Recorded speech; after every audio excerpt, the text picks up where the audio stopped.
Tonight, we journey to a quiet place where the river flows, a place of simple crafts and deep wisdom. There is nothing you need to do, nothing to fix, no one you need to become. Simply allow your body to settle, to feel the gentle support beneath you. If this path calls to you, a path of quiet discovery and ancient teachings, I invite you to subscribe and join us for many more nights of peaceful rest. Tonight, we will explore the subtle ways we find ourselves caught and how true freedom often emerges from the very spaces we create. Let us begin this journey together, breathing in slowly, then letting the breath soften as it releases. Feel your shoulders gently release. Rest now. In a village cradled by the winding river, there lived a man named Hari. His hands, strong and knowing, were skilled in the ancient art of weaving fish traps. Each trap was a marvel of bamboo and twine, designed to guide the river's bounty inward, letting the water flow freely, but holding the fish gently within its intricate patterns. Hari spent his days by the river's edge, the soft sounds of water his constant companion, the rhythmic creak of bamboo his silent song. Yet, for all his skill in crafting vessels of containment, Hari often felt a deep, quiet restlessness. He watched the river's ceaseless flow, felt its cool current against his bare feet, and sensed that life itself was flowing past him, while he, the weaver, remained stuck, caught within the very patterns of his own making. Hari was a man of the river, his skin tanned by the sun, marked by years of patient observation beneath the open sky. His dark hair, streaked with silver at the temples, was often tied back from his face with a simple cord, keeping it from his eyes as he worked. Those eyes, the color of riverstone, held a deep thoughtfulness, yet they were frequently shadowed by a subtle discontent, a feeling he couldn't quite name, but which settled in his chest like an unmoving stone. He moved with a quiet grace, his practical garments, woven from natural fibers, often stained with the earth of the riverbank or the dampness of the water itself. Every morning, before the sun climbed too high, Hari would gather his tools, a sharp knife, a coil of strong twine, and bundles of slender, flexible bamboo. He knew the river intimately, knew its currents, its eddies, its hidden pools where the fish gathered. He knew which bamboo was best, how it bent without breaking, how it held its shape. He would sit cross-legged by the water's edge, the gentle lapping of the current, a steady rhythm to his work. His fingers, calloused yet nimble, would work with practiced ease, splitting bamboo into fine strips, bending them, lacing them together with twine. Each knot was precise, each curve intentional, creating a funnel-like entrance that invited the fish in, but made escape difficult. The design was simple, elegant, an echo of nature's own cunning. But lately, the rhythm of his work felt hollow. The fish, though plentiful enough for his needs and for trade in the village, did not bring him the satisfaction they once did. He watched the water, clear and ceaseless, flowing from distant mountains to the unseen sea, carrying leaves and branches, carrying the very essence of life downstream. It never stopped, never hesitated, always moving, always transforming. And Hari, he felt, was merely watching it all pass by. He was a part of the river's ecosystem, yes, but he felt like a fixed point, an anchor, while the vibrant current of existence flowed around him, just out of his grasp. He felt stuck. He had tried to change things. He had tried weaving his traps with tighter spirals, hoping to catch more of the smaller, faster fish that darted past. He had experimented with different placements, deeper waters, shallower eddies, convinced that if he could just find the right spot, the right design, he could somehow capture more of what he felt he was missing. He believed that if his traps were more efficient, more encompassing, then his own life would become more abundant, more full, less passed by. He worked with a meticulous diligence that bordered on obsession, his brow furrowed in concentration, trying to outsmart the river, to outsmart life itself. He would rise even earlier, before the first blush of dawn painted the sky, his breath misting in the cool morning air. He would carry his newly woven traps, heavier now with his hopes and efforts, to new locations. He would wade into the cool, dark water, carefully positioning each trap, anchoring it with stones, ensuring the funnel was perfectly aligned with the current. He imagined the fish, drawn by the gentle flow, swimming into his meticulously crafted baskets, bringing him the elusive more he sought. He would return to his dwelling, tired but hopeful, only to find the same quiet discontent settling back in as the day wore on. Days turned into weeks, marked by this quiet striving. Hari's traps, stronger and more complex, did indeed catch fish, but no matter how many he caught, the sense of something missing persisted. He would sit on the riverbank in the late afternoon, the sun sinking low, painting the water in hues of orange and purple. He would mend his nets, his fingers moving automatically, while his gaze drifted to the distant horizon, a silent yearning in his heart. The fish were there, the traps were successful, but the inner current of his own life seemed to remain stagnant. He was still the weaver, still by the river, still watching. One particular morning, the air was thick with the scent of damp earth and blooming water lilies. A soft mist clung to the surface of the river, making the world feel hushed and ancient. Hari, with his usual quiet determination, went to check a series of traps he had placed in a deeper, faster section of the river, areas he hoped would yield a different, more substantial catch. He approached the first trap, pulling it slowly from the water. It was empty. He pulled the second. Empty. A familiar wave of disappointment, soft but insistent, washed over him. He moved to the third, which felt heavier than usual. A flicker of excitement, quickly tempered by his usual reserve, stirred within him. He pulled the trap slowly, steadily, the bamboo creaking under the strain. As it broke the surface, Hari saw it. Not a multitude of small fish, not the usual collection, but one magnificent solitary creature. It was a fish unlike any he had caught in a very long time, a large river carp, its scales shimmering like burnished copper in the soft morning light. It was truly a majestic fish, powerful and grand, a testament to the river's deep abundance. But as Hari lifted the trap fully from the water, his initial awe gave way to a quiet, profound stillness.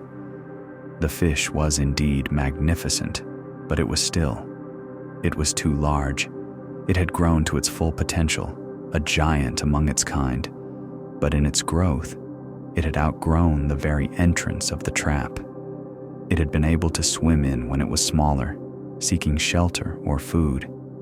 But once inside, once it had grown, nourished by the river, it found itself unable to turn, unable to maneuver through the narrow funnel to freedom. It had become too big for its own trap. The fish, so vibrant and full of life, had died there, not from lack of water, not from starvation, but from being contained by something it had simply grown beyond. Its own expansion had become its prison. Hari sat on the riverbank, the heavy trap beside him, the great fish gleaming softly. He did not feel the usual satisfaction of a good catch. Instead, a quiet, unsettling recognition began to bloom within him. He looked at the intricate weave of the bamboo, the precise patterns he had so carefully crafted. He had designed these traps for the fish, to hold them, to contain them. But this fish, this grand creature, had not been held by the trap's strength, but by its own growth. It had expanded beyond the trap's capacity to release it. Hari's gaze drifted from the fish to his own hands, strong and calloused, the hands that had woven countless traps. He thought of his own feeling of being stuck, of life flowing past him. He had tried to change the traps, to make them tighter, more complex, to catch more. He had believed that the solution lay in altering the outside world, in perfecting his method of capture. But looking at the magnificent, still fish, a new thought, gentle yet profound, began to emerge. Perhaps, he pondered, it was not the trap itself that needed changing. Perhaps it was his own way of being, his own expectations, his own unspoken patterns that had grown too large for the spaces he had created for himself. Perhaps he had, unknowingly, become like this fish, expanding within the very confines he himself had woven. The life he felt was flowing past him. Perhaps it was not truly passing by, but rather, he himself was resisting its natural currents, clinging to old forms, old ways of thinking that no longer served him. The river continued its ceaseless flow, a soft, murmuring sound in the quiet morning. Hari watched it, but this time, his gaze was different. It wasn't filled with yearning, but with a nascent understanding. The river taught that everything changes, everything flows, everything is impermanent. Even a trap designed to hold was a temporary structure, its purpose defined by the ever-moving water and the ever-growing life within it. And if the fish could grow beyond its trap, then perhaps Hari too could grow beyond his own perceived limitations, beyond the patterns that held him. This was not a dramatic battle, but a quiet awakening. Hari felt a subtle shift within him, a softening of that stubborn, unmoving stone in his chest.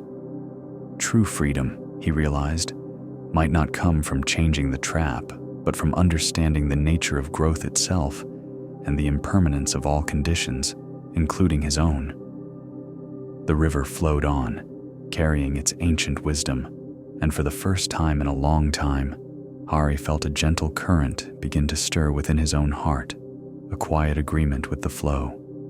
He sat there, simply breathing, allowing the soft sounds of the water to wash over him as he began to truly rest, held by the gentle support of this new understanding. From the gentle murmur of the river, our journey now takes us to a different landscape, to a place of vast, silent spaces and the relentless gaze of the sun. Here, the air is dry, carrying the subtle scent of baked earth, and the horizon stretches endlessly, blurring into the pale, wide sky. In this quiet expanse, where the wind whispers ancient tales through the dunes, lived a man named Manu. He was a salt trader. Manu was a lean man, his form honed by the desert winds and the unyielding sun. His face, etched with fine lines from years of squinting against the bright, reflective light, held a quiet, observant demeanor. His dark, curly hair was often dusted with the fine white powder of the very commodity he carried. He wore practical, sturdy layers of clothing, chosen for protection against the elements, and a wide-brimmed hat that cast a shadow over his thoughtful eyes. Manu carried the wealth of the sea across the land, precious white crystals that brought savor and preservation to many. Yet for all the flavor he transported, Manu felt that his own life had somehow lost its essence, its deeper savor. He felt bland, unseasoned, as if the very salt he carried had forgotten its purpose within him. He would begin his journeys before the first hint of dawn, the cool desert air a brief reprieve before the sun claimed the sky. His caravan, often just a few laden pack animals and himself, would move with a steady, rhythmic pace. The only sounds the soft scuffing of hooves on sand and the distant call of a hawk circling high above. Days would unfold in a quiet rhythm of travel and trade, selling his precious salt in distant villages, exchanging it for other necessities. He was diligent, honest, and respected. But beneath this outward order, Manu carried a persistent, gnawing feeling of incompleteness. He watched others relish their meals, heard their hearty laughter, and saw their eyes light up with simple joys. He wanted to feel that too, that richness, that depth of experience. He longed for the flavor he felt was missing from his own quiet existence. He tried, in his own way, to find it. He would seek out new varieties of salt, hoping that a different kind, perhaps a rock salt from the distant mountains, or a delicate pink salt from a hidden mineral spring, would awaken something within him. He would sample the finest spices offered by merchants, adding them generously to his simple meals, hoping to ignite a spark of taste, of enjoyment. He would choose new, longer trade routes, believing that fresh landscapes and new faces would bring a novel savor to his days, a different flavor to his conversations. He would pause in the bustling markets, listening to the vibrant chatter, trying to absorb the energy, the zest for life that seemed to flow so easily from others. But the feeling persisted. The new salts tasted just like the old. The spices merely added a fleeting sensation that quickly faded, and the new routes, while visually different, still felt like the same long, quiet stretches of journeying. His inner landscape remained vast and unseasoned, his spirit parched, waiting for something to quench its subtle thirst. He was like a vessel designed to carry flavor, but somehow, internally, empty of it. The salt, so essential for others, seemed to mock his own inner blandness. He wondered if he was simply unsuited for joy, if this quiet, flavorless existence was his lot. One particular journey took him through the most desolate stretch of the desert, a place known for its stark beauty and its unforgiving nature. The sun beat down with a relentless intensity, turning the sand into a shimmering, blinding expanse. The air was still, heavy, and hot, and even the hardy desert plants seemed to droop under its oppressive weight. Manu, always careful with his water supply, found himself miscalculating. A hidden crack in one of his water gourds, perhaps, or a longer, unexpected detour forced by shifting sands. Whatever the reason, by the third day of this arduous stretch, his water was dangerously low. He rationed each precious sip, feeling the dryness spread through his mouth and throat. The sun, a fiery orb in the pale sky, seemed to drain the moisture directly from his body. His pack animals, too, showed signs of distress, their pace slowing, their breath coming in ragged gasps. As the sun began to dip below the horizon, painting the sky in fiery oranges and deep purples, Manu found himself with only a few drops left. He made camp in the lee of a small dune, the silence of the desert pressing in around him, amplifying the desperate thirst that now consumed his entire being. He drank the last precious drops, but it was barely a whisper of moisture against the roaring dryness in his throat. His tongue felt thick, swollen, and rough. His lips were cracked and his head throbbed with a dull, persistent ache. He lay down on the cool sand, trying to find a position that would ease the discomfort, but his body cried out for water. Only water. He closed his eyes, his mind fixated on the image of a cool, flowing stream, a spring bubbling up from the earth. Then, a bitter irony struck him. Around him, in the heavy sacks piled beside his sleeping mat, lay his precious cargo, salt. Pure, crystalline salt. The very substance he carried, the very thing that brought flavor to the world, was now utterly useless to him. Worse, the thought of it, the dry, sharp taste, sent a fresh wave of agony through his parched mouth. He had a small pouch of tasting salt, a fine, powdery blend he used to demonstrate his wares. He opened it, the faint, familiar aroma reaching him. He even touched a tiny grain to his tongue, a desperate, foolish impulse. The salt, instead of bringing savor, brought only pain. It burned. It intensified the dryness. It made his thirst feel even more unbearable, a cruel torment in the vast, empty desert. In that moment of profound physical suffering, a quiet yet powerful understanding began to stir within Manu. He lay there, utterly consumed by the primal need for water, and he realized, with a sudden, startling clarity, that the salt, the flavor, the spices, none of it mattered. None of it held any appeal, any value. His parched tongue could not taste. His body, desperate for fundamental sustenance, had no capacity for enhancement, for seasoning, for anything beyond the simple, life-giving essence of water.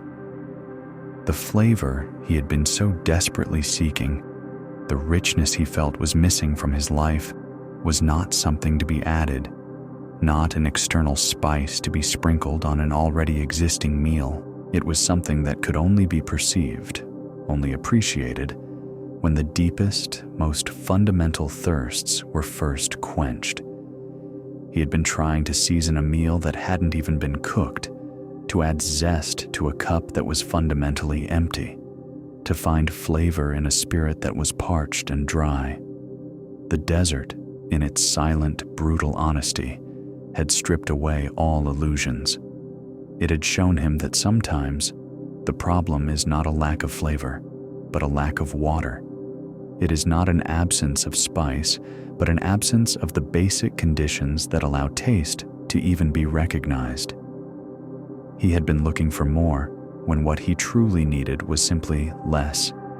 Less complication, less striving, less searching for external enhancements, and more of the quiet, fundamental nourishment that allows life to flow, to soften, to truly be.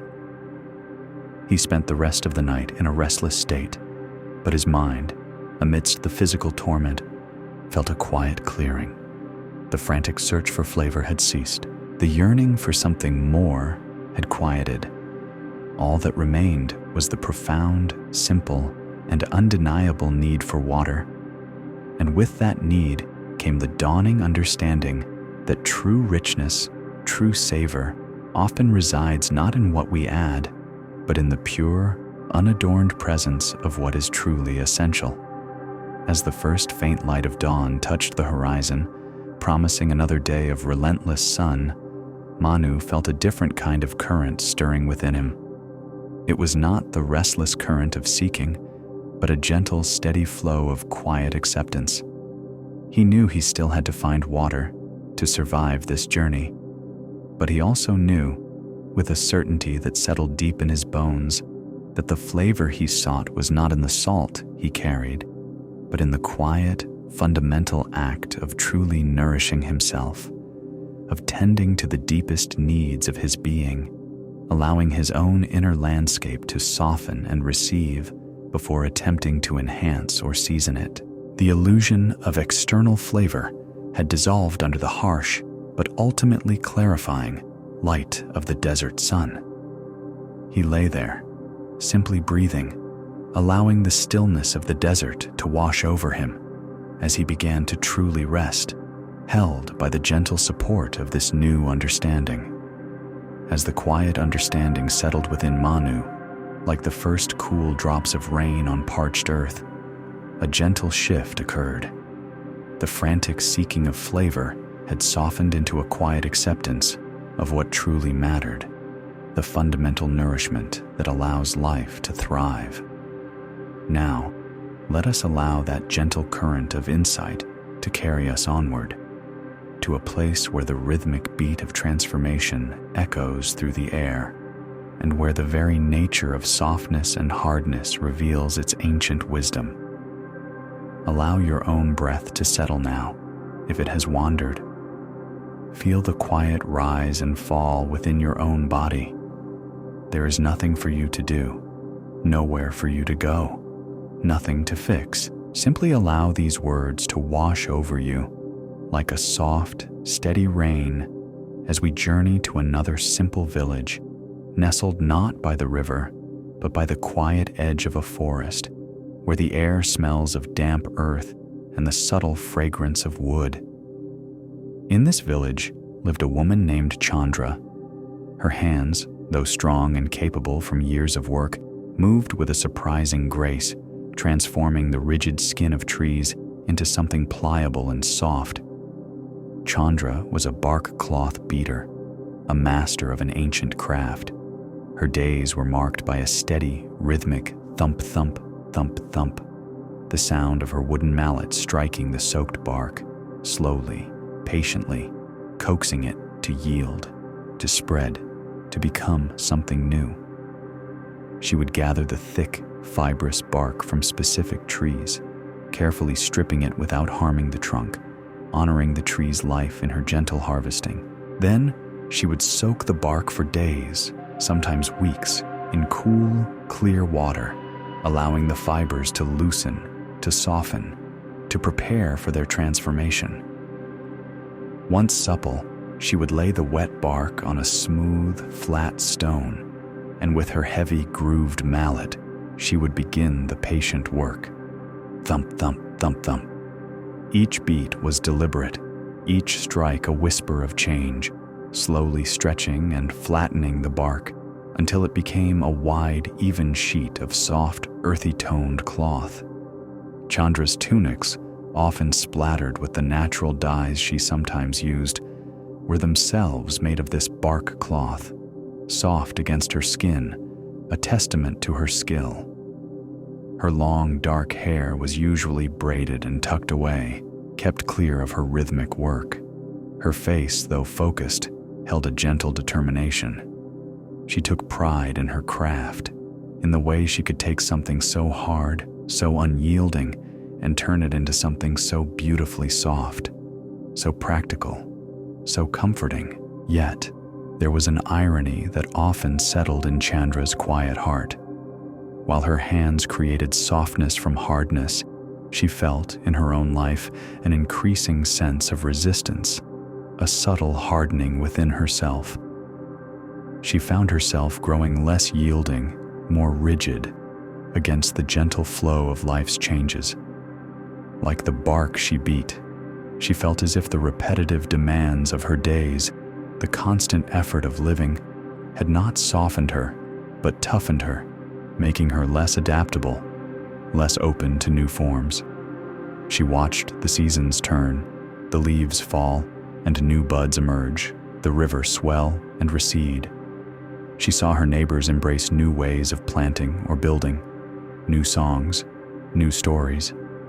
But Chandra often found herself clinging to the old, to the familiar, to the way things had always been done. A new path for fetching water? No, the old path was perfectly fine.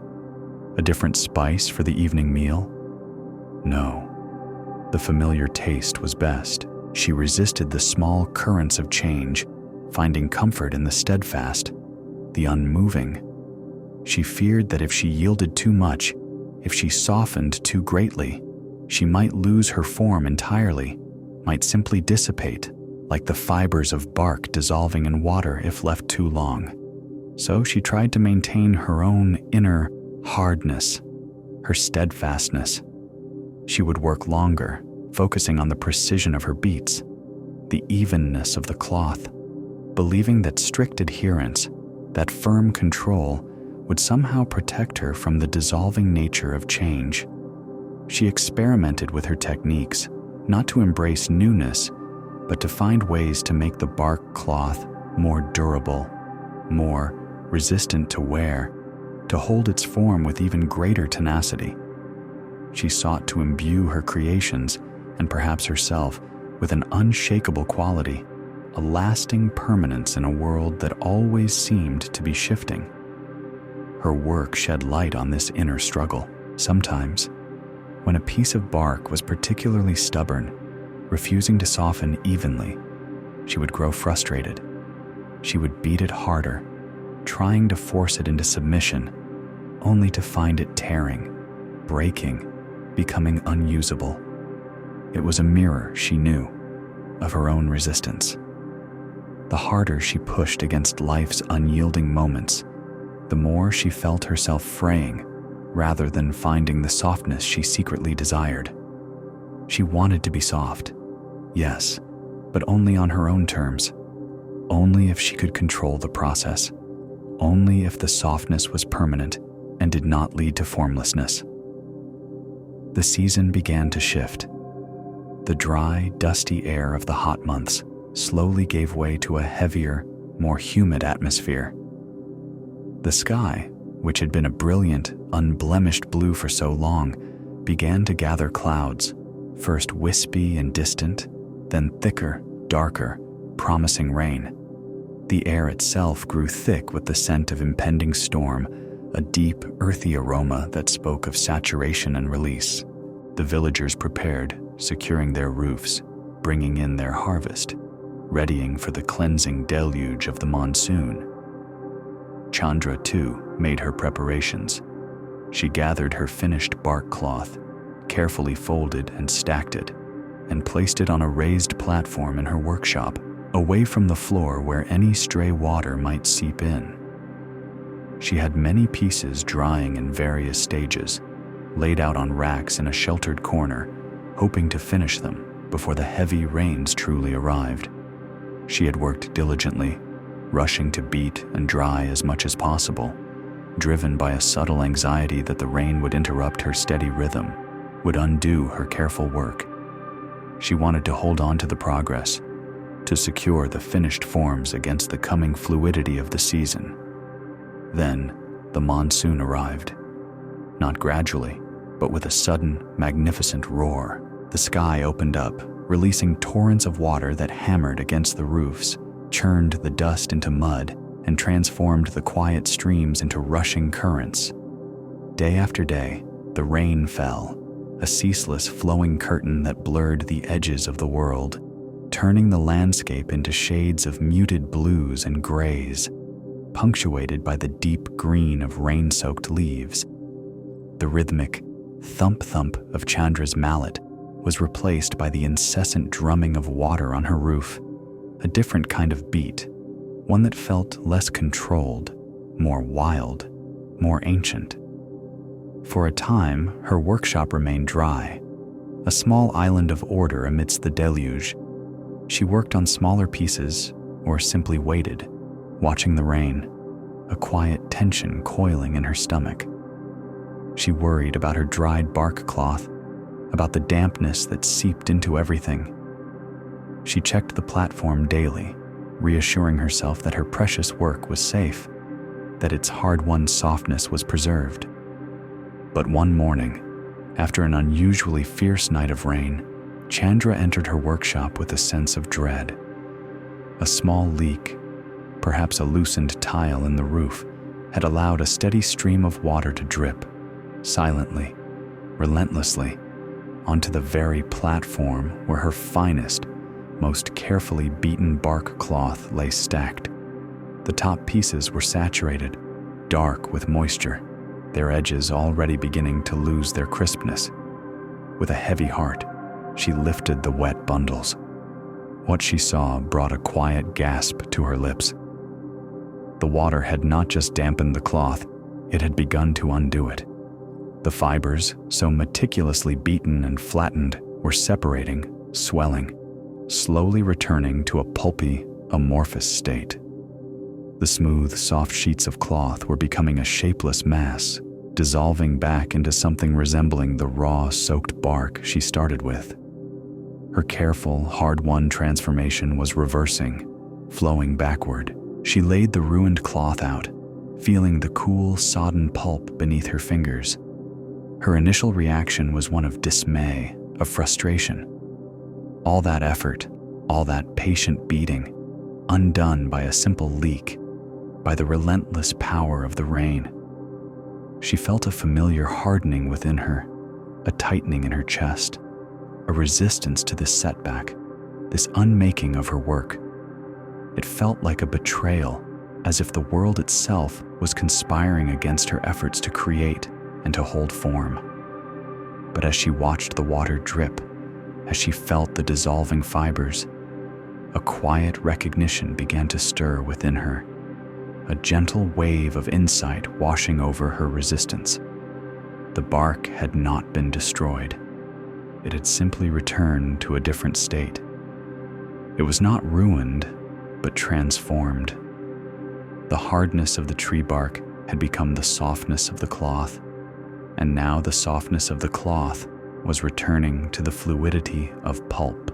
It was still the same material, the same essence, but its condition, its form, was impermanent, always shifting. In that moment, Chandra understood.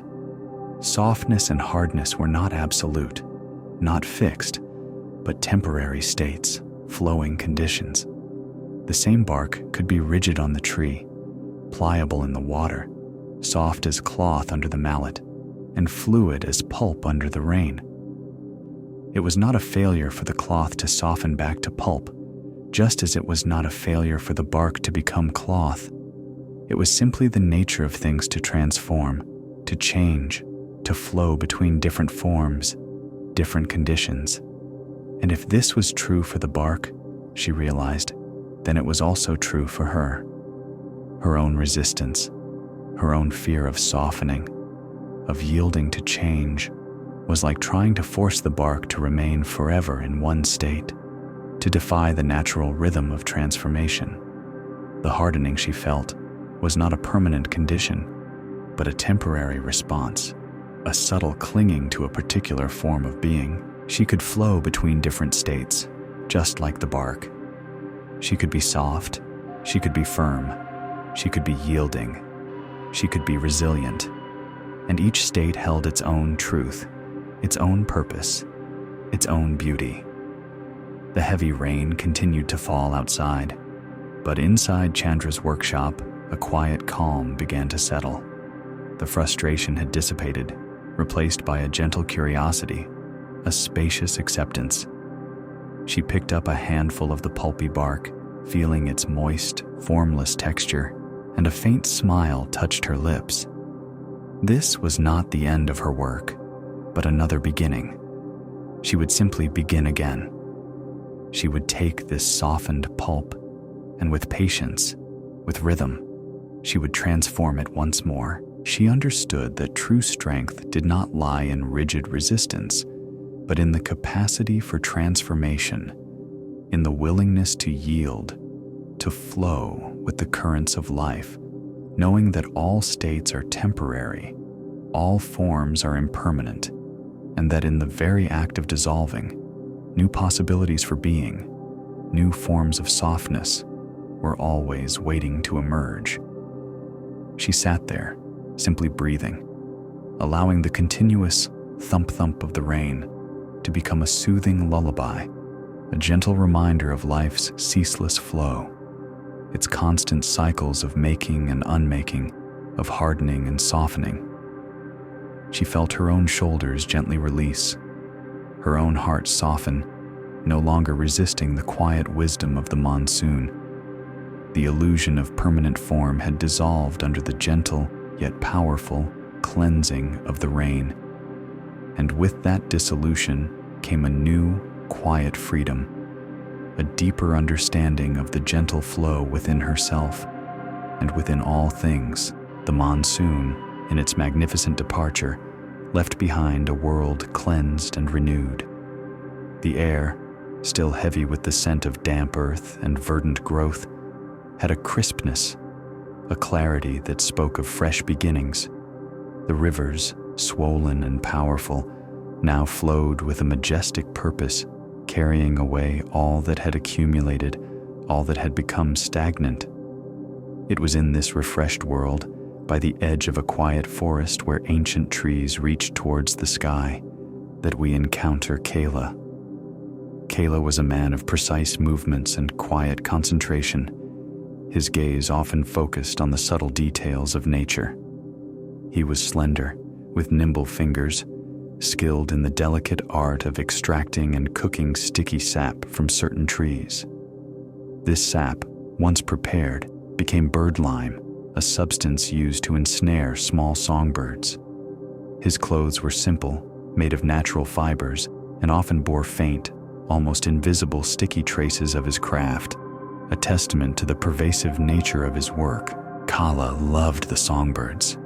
He loved their vibrant colors, the darting quickness of their flight, and most of all, the pure, unburdened melody of their songs. He would sit for long hours, hidden among the leaves, simply listening, allowing their music to wash over him, to fill the quiet spaces within his own heart. This deep affection for the birds, however, was also the source of his quiet internal conflict. His profession, the very means by which he made his way in the world, was to trap these creatures he so admired. He spent his days in a rhythm of gathering and preparing. He would climb trees with an almost silent grace, his practiced hands carefully making small incisions in the bark, collecting the thick, milky sap in small gourds. Then, back in his secluded clearing, he would patiently cook the sap over a low, smoldering fire, stirring it with a wooden paddle until it transformed into a thick, translucent, incredibly sticky paste. Once cooled, he would apply this lime to slender branches, placing them strategically in the paths of the birds, often near their favorite watering holes or berry bushes. Yet, for all his skill in creating these invisible bonds for others, Kala felt perpetually stuck himself. He felt as if invisible bird lime weighed down his own feet, binding him to a path he hadn't truly chosen, preventing him from flying towards his own unspoken dreams. He dreamt of simply listening to the birds, of perhaps learning to carve small wooden figures, or of simply wandering, unbound, through the quiet forest. But the necessity of his craft, the practical demands of his life, felt like an unseen, persistent stickiness that held him firmly in place. He would watch the birds take flight, soaring effortlessly above the treetops, and a subtle ache would settle in his chest. He felt caught, tethered, unable to pursue the lightness and freedom he saw reflected in their wings. He tried to alter his methods, hoping to free himself. Sometimes he would leave the lime less sticky, hoping a stronger bird might pull free, a small act of rebellion against his own craft. Other times, he would set fewer traps, spending more time simply observing, listening. He tried to imagine a life where he didn't make lime, where he didn't bind, but the need for sustenance, the familiar comfort of his routine, always drew him back. He felt caught in a pattern, a quiet trap of his own making, unable to untangle himself from the very glue he produced. He tried to loosen the bonds, to pull away, but the more he struggled, the more bound he felt, as if the effort of untangling only made the stickiness more tenacious. The season of the heavy rains had just passed, leaving the forest floor soft and spongy. The air was still thick with moisture, and the trees dripped with lingering water. Kala had set his lime-coated branches just before the heaviest downpour, expecting that the birds, seeking shelter, might be easier to catch. He had carefully chosen his spots, near a sheltered berry patch, under the thick canopy of a sprawling banyan tree. He had returned to his dwelling, the rhythmic drumming of the rain on his roof keeping him company, a sound that usually brought a sense of quiet calm, but which now only amplified his own sense of being held, of being unable to move freely. Day after day, the rain had fallen, not with the abrupt ferocity that had undone Chandra's bark cloth, but with a steady, relentless persistence, a continuous, soft washing over the world. Kala had waited, feeling the days stretch out, bound by the weather to his small shelter, his internal tension slowly mounting. He wondered about his traps, about the birds. He felt the familiar weight of his profession, the quiet conflict it stirred within him. Finally, the rains began to ease. The sky, though still overcast, held a softer, brighter light. The forest exhaled a deep, fresh breath. Kayla, feeling a quiet urgency, made his way to the banyan tree, the path muddy beneath his bare feet. He expected to find his traps full, or at least the lime intact, ready for the next clear day. But as he approached the banyan, a sound reached his ears, a sound that brought him to a sudden, silent halt. It was the clear, joyous song of a bulbul, followed by the cheerful chirping of sunbirds, their melodies interweaving in a vibrant chorus. They were singing from the very branches where he had set his traps. Kayla moved closer, his heart thrumming with a mixture of apprehension and wonder. What he saw brought a quiet gasp to his lips. The heavy, persistent rain had done its work. Every single branch he had meticulously coated with sticky lime was clean. The water had not just dampened the lime, it had utterly dissolved it, washed it away with a thoroughness that left no trace. The branches, once insidious traps, now glistened with fresh raindrops, utterly free of any binding substance. And there, on those very branches, small, vibrant birds landed and took flight with complete abandon, singing their songs without a hint of fear or impediment. Kayla watched, astonished.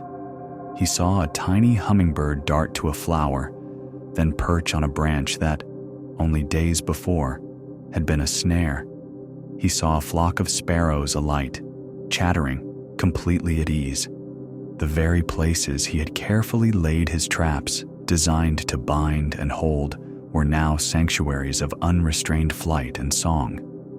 The rain, simply by being itself, by flowing and washing, had undone all his careful work of binding. It had not been his effort to untangle, not his decision to free, but the natural force of the world itself that had released what he had bound. A profound realization, quiet yet utterly liberating, began to stir within him. He had spent so much of his life trying to untangle himself, trying to break free from his own perceived bonds, just as he had tried to alter his traps. But all that effort, all that striving, was still a kind of binding, a focus on the very thing he wanted to escape. He realized that freedom often comes not from our own efforts to pull away, to struggle, to untangle, but from a deeper, more subtle source.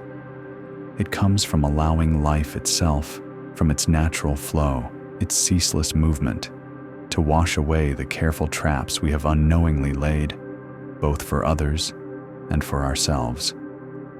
The sticky feeling he carried, the sense of being caught, was not a permanent condition, but something that could be dissolved, something that could be washed away by the currents of life, if only he would allow it. He had been trying to fight the stickiness, but the rain had simply flowed through it, rendering it powerless.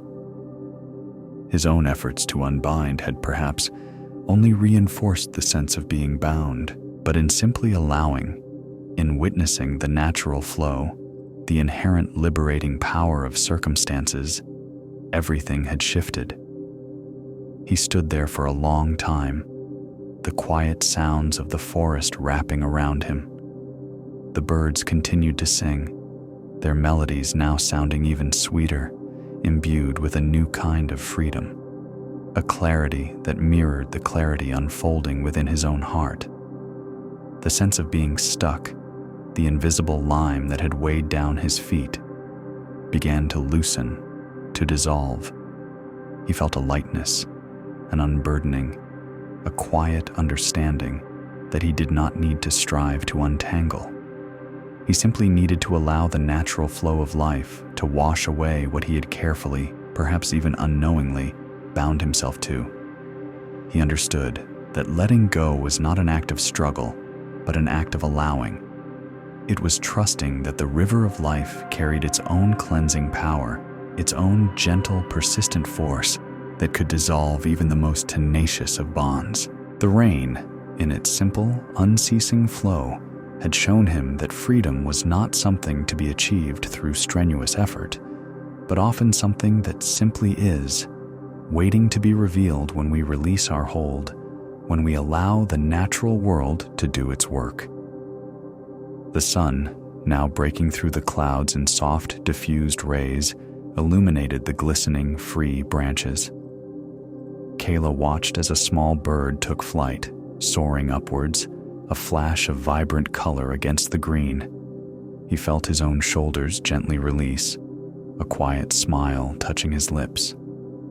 The illusion of being perpetually bound had dissolved under the gentle yet powerful cleansing of the rain.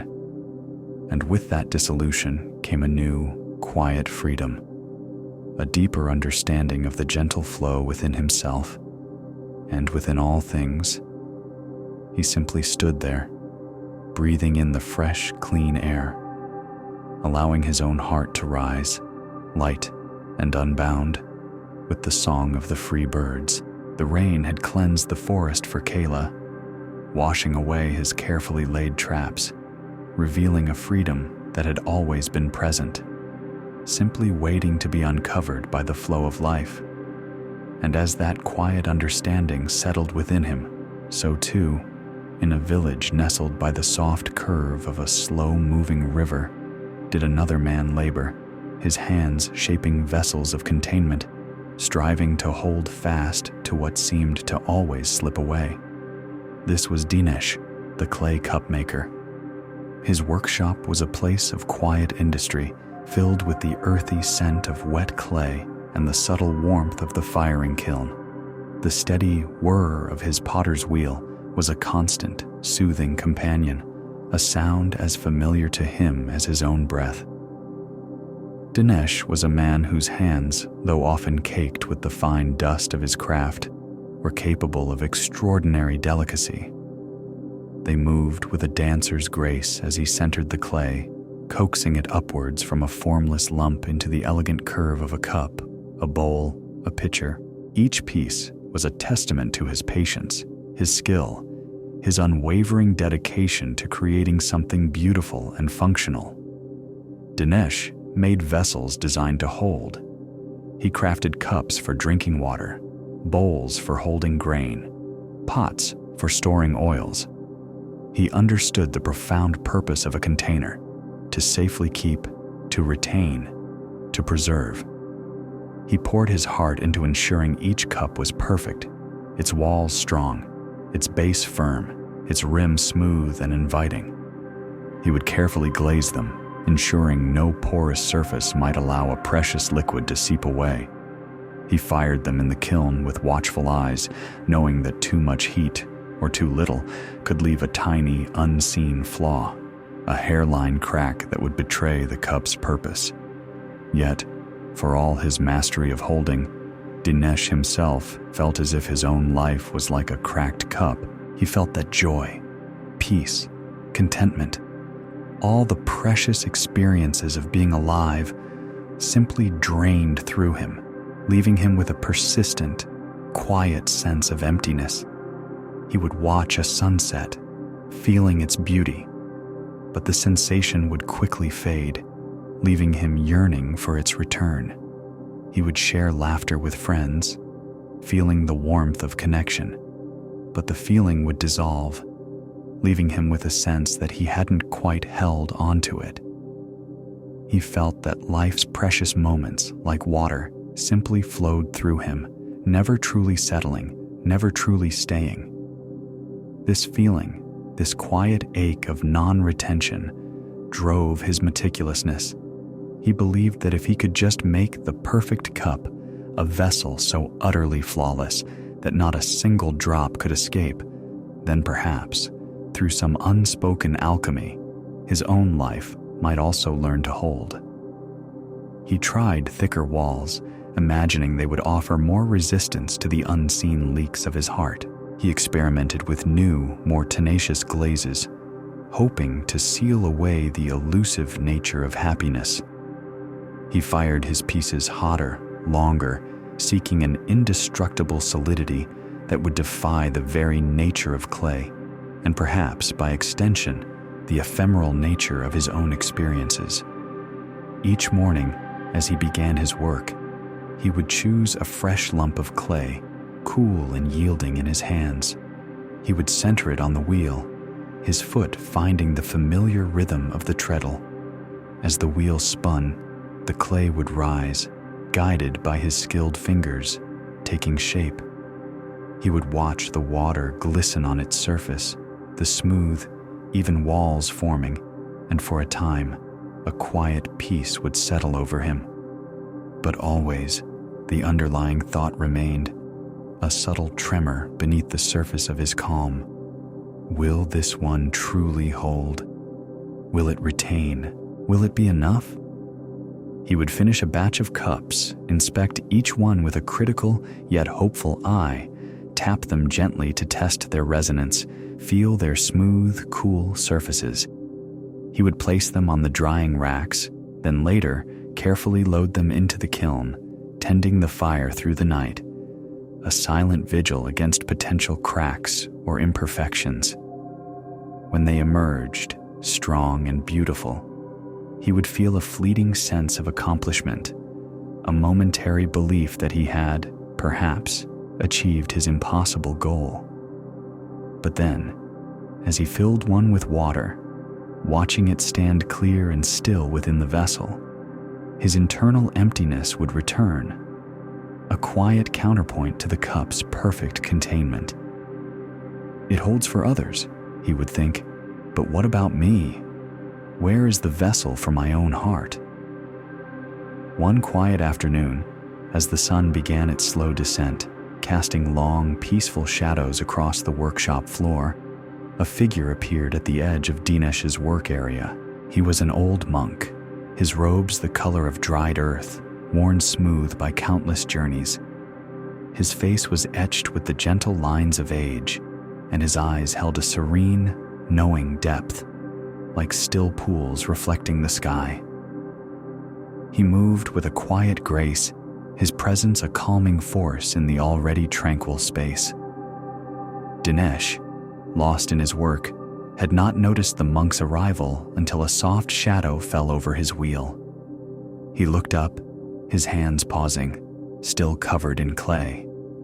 He offered a slight bow of greeting. The monk smiled, a gentle warmth in his eyes. "Peace to you, master craftsman," he said, his voice soft, like the rustle of dry leaves. "Might I trouble you for a sip of water? The path has been long, and the sun, though now receding, still carries its warmth." Dinesh immediately stood, wiping his hands on a cloth.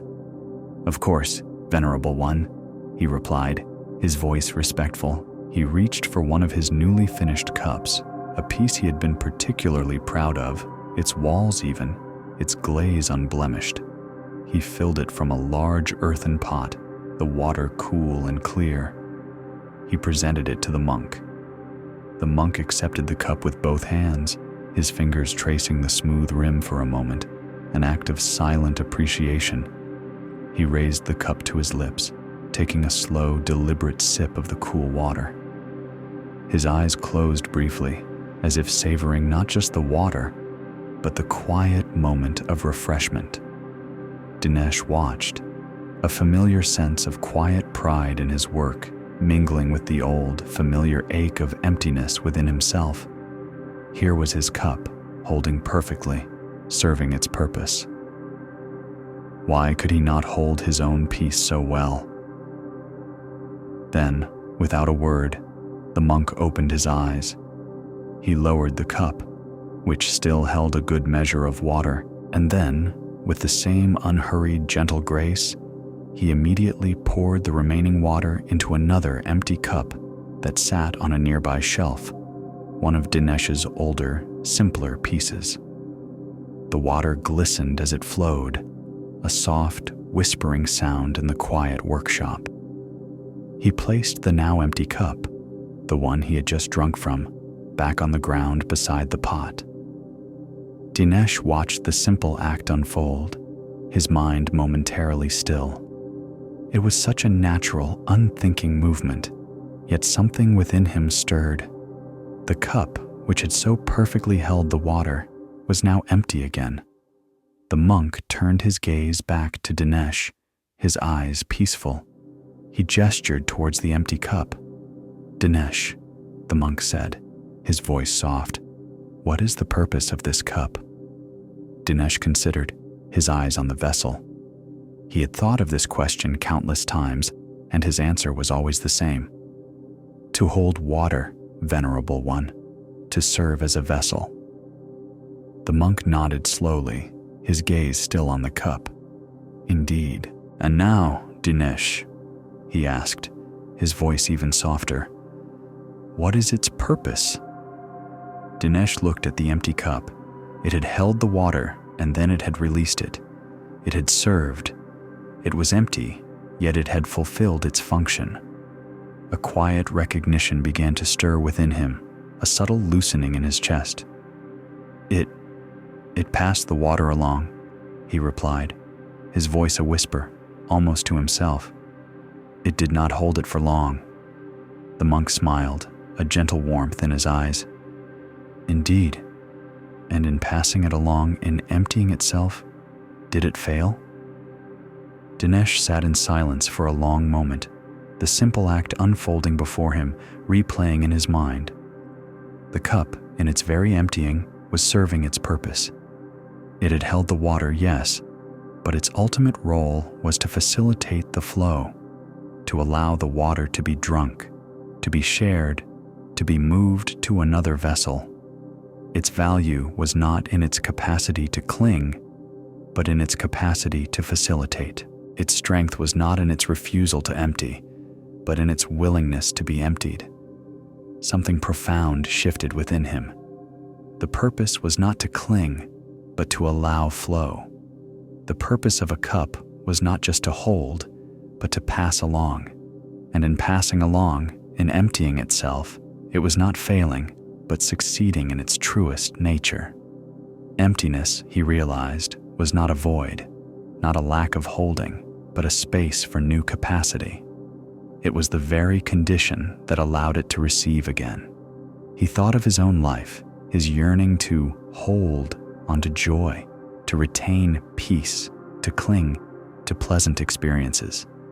He had seen his inability to do so as a flaw, a crack in his own being.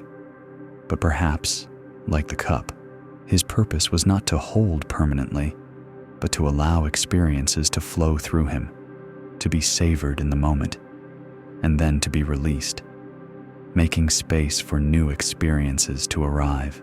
Perhaps his feeling of emptiness was not a sign of brokenness, but a sign of his immense capacity, his readiness to receive anew. The quiet understanding settled in his heart, a gentle warmth spreading through him.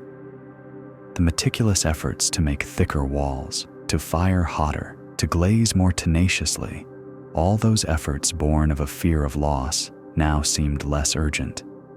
He understood that the true beauty of a cup, and perhaps of a life, lay not in its ability to endlessly contain, but in its readiness to empty, to allow, to give. The sun had now dipped below the horizon, and the workshop was bathed in the soft, diffused light of dusk. Dinesh looked at the empty cup, and then at his own clay-stained hands. He felt a lightness he had not known before, a subtle loosening in his chest, as if a great weight had been gently lifted. He had been so focused on preventing leaks, on sealing cracks, on making things permanent. But the monk, with a single simple act, had shown him that the essence of a vessel was its willingness to let go, to be a conduit, to be a part of the greater flow. He realized that true fulfillment came not from clinging, but from emptying, from giving, from making space. His life was not a broken cup, unable to hold, but a vessel designed for an eternal flow, a constant receiving and releasing. And in that quiet, profound acceptance of flow, of emptiness as capacity, of generosity as purpose, Dinesh found a deeper, more lasting peace than any perfectly sealed cup could ever offer. He sat for a long time, the rhythmic whir of the distant night insects filling the air, the scent of damp earth rising around him. He breathed in slowly, then let the breath soften as it released. He felt his shoulders gently release, his heart open to the vast, quiet space within him. There was nothing to hold, nothing to cling to, only the gentle, ceaseless flow. And in that flow, there was an abundance he had never imagined. Rest now. The gentle wisdom of the empty cup settled like a soft evening breeze, leaving a quiet spaciousness in its wake. And as the night deepened, carrying with it the scent of damp earth and distant wood smoke, our journey led us away from the quiet workshop, past the silent river, and towards the vibrant heart of a village where rhythm was life, and every beat told a story. In this place, where the very air hummed with potential sound, lived Ram, a man whose hands knew the intimate language of tension. Ram was a drumskin stretcher, a master of the delicate art of coaxing music from silence. His broad shoulders and powerful hands were accustomed to the demanding work, yet his movements were surprisingly light, almost dancer's movements, as he worked with the animal skins. He would soak them, stretch them, bind them to frames, and then, with an almost reverent touch, tighten them, millimeter by painstaking millimeter, until the skins sang with the perfect resonance. His dark hair was often tied back, and his dark eyes, keen and sensitive, reflected a deep love for rhythm and the intricate nuances of sound. Ram's days were a symphony of subtle adjustments. He worked with skins of various animals, goat, deer, sometimes a thicker hide for a deeper, earthier tone. He knew the way the sun would tighten a skin, the way humidity would soften it. He knew the exact moment when the skin was stretched to its optimal tautness, the point just before it might yield to the strain, just before it might tear. This was the moment of perfection, where the drum held its breath, ready to release a pure, clear note. Yet, for all his mastery over the skins, Ram carried a quiet apprehension within himself. He felt often that he was like the very skins he stretched. Life, with its relentless demands, seemed to pull at him from all sides, stretching him thinner and thinner. He felt a constant, subtle strain in his own being, a pervasive tension that refused to release. He worried he was stretched too thin, that one day, without warning, he too might snap, might tear, might break under the pressure. He sought ease in his craft, hoping that by finding the perfect, effortless tension in his drums, he might somehow find it within himself. He experimented with his methods, trying subtle variations in the soaking process, allowing the skins to dry more slowly or applying less initial force, hoping for a more yielding, yet still resonant result. He would listen intently to the drum's voice, trying to discern if a looser skin, a less strained tension, could still produce a beautiful sound. He sought a balance, a sweet spot where the drum was taut enough to sing, but not so taut that it felt on the verge of breaking. But even when a drum skin yielded a perfect warm tone, a sound that vibrated through the very ground beneath him, the inner tension within Ram remained. The quiet fear of the unexpected tear, the sudden jarring rip that would render the instrument silent, still coiled in his gut. He knew the sound of a tear, the sharp, almost violent sound of fibers giving way, and the sudden, dead thud that followed. He dreaded that sound, for the drums, and for himself. One evening, the village was alive with the vibrant energy of a festival. The air thrummed with excitement, with laughter, and with the intoxicating scent of sweet incense and cooking spices. Lanterns, strung between trees and dwellings, cast a warm, flickering glow, making shadows dance. Ram was there, of course, for no festival was complete without his drums.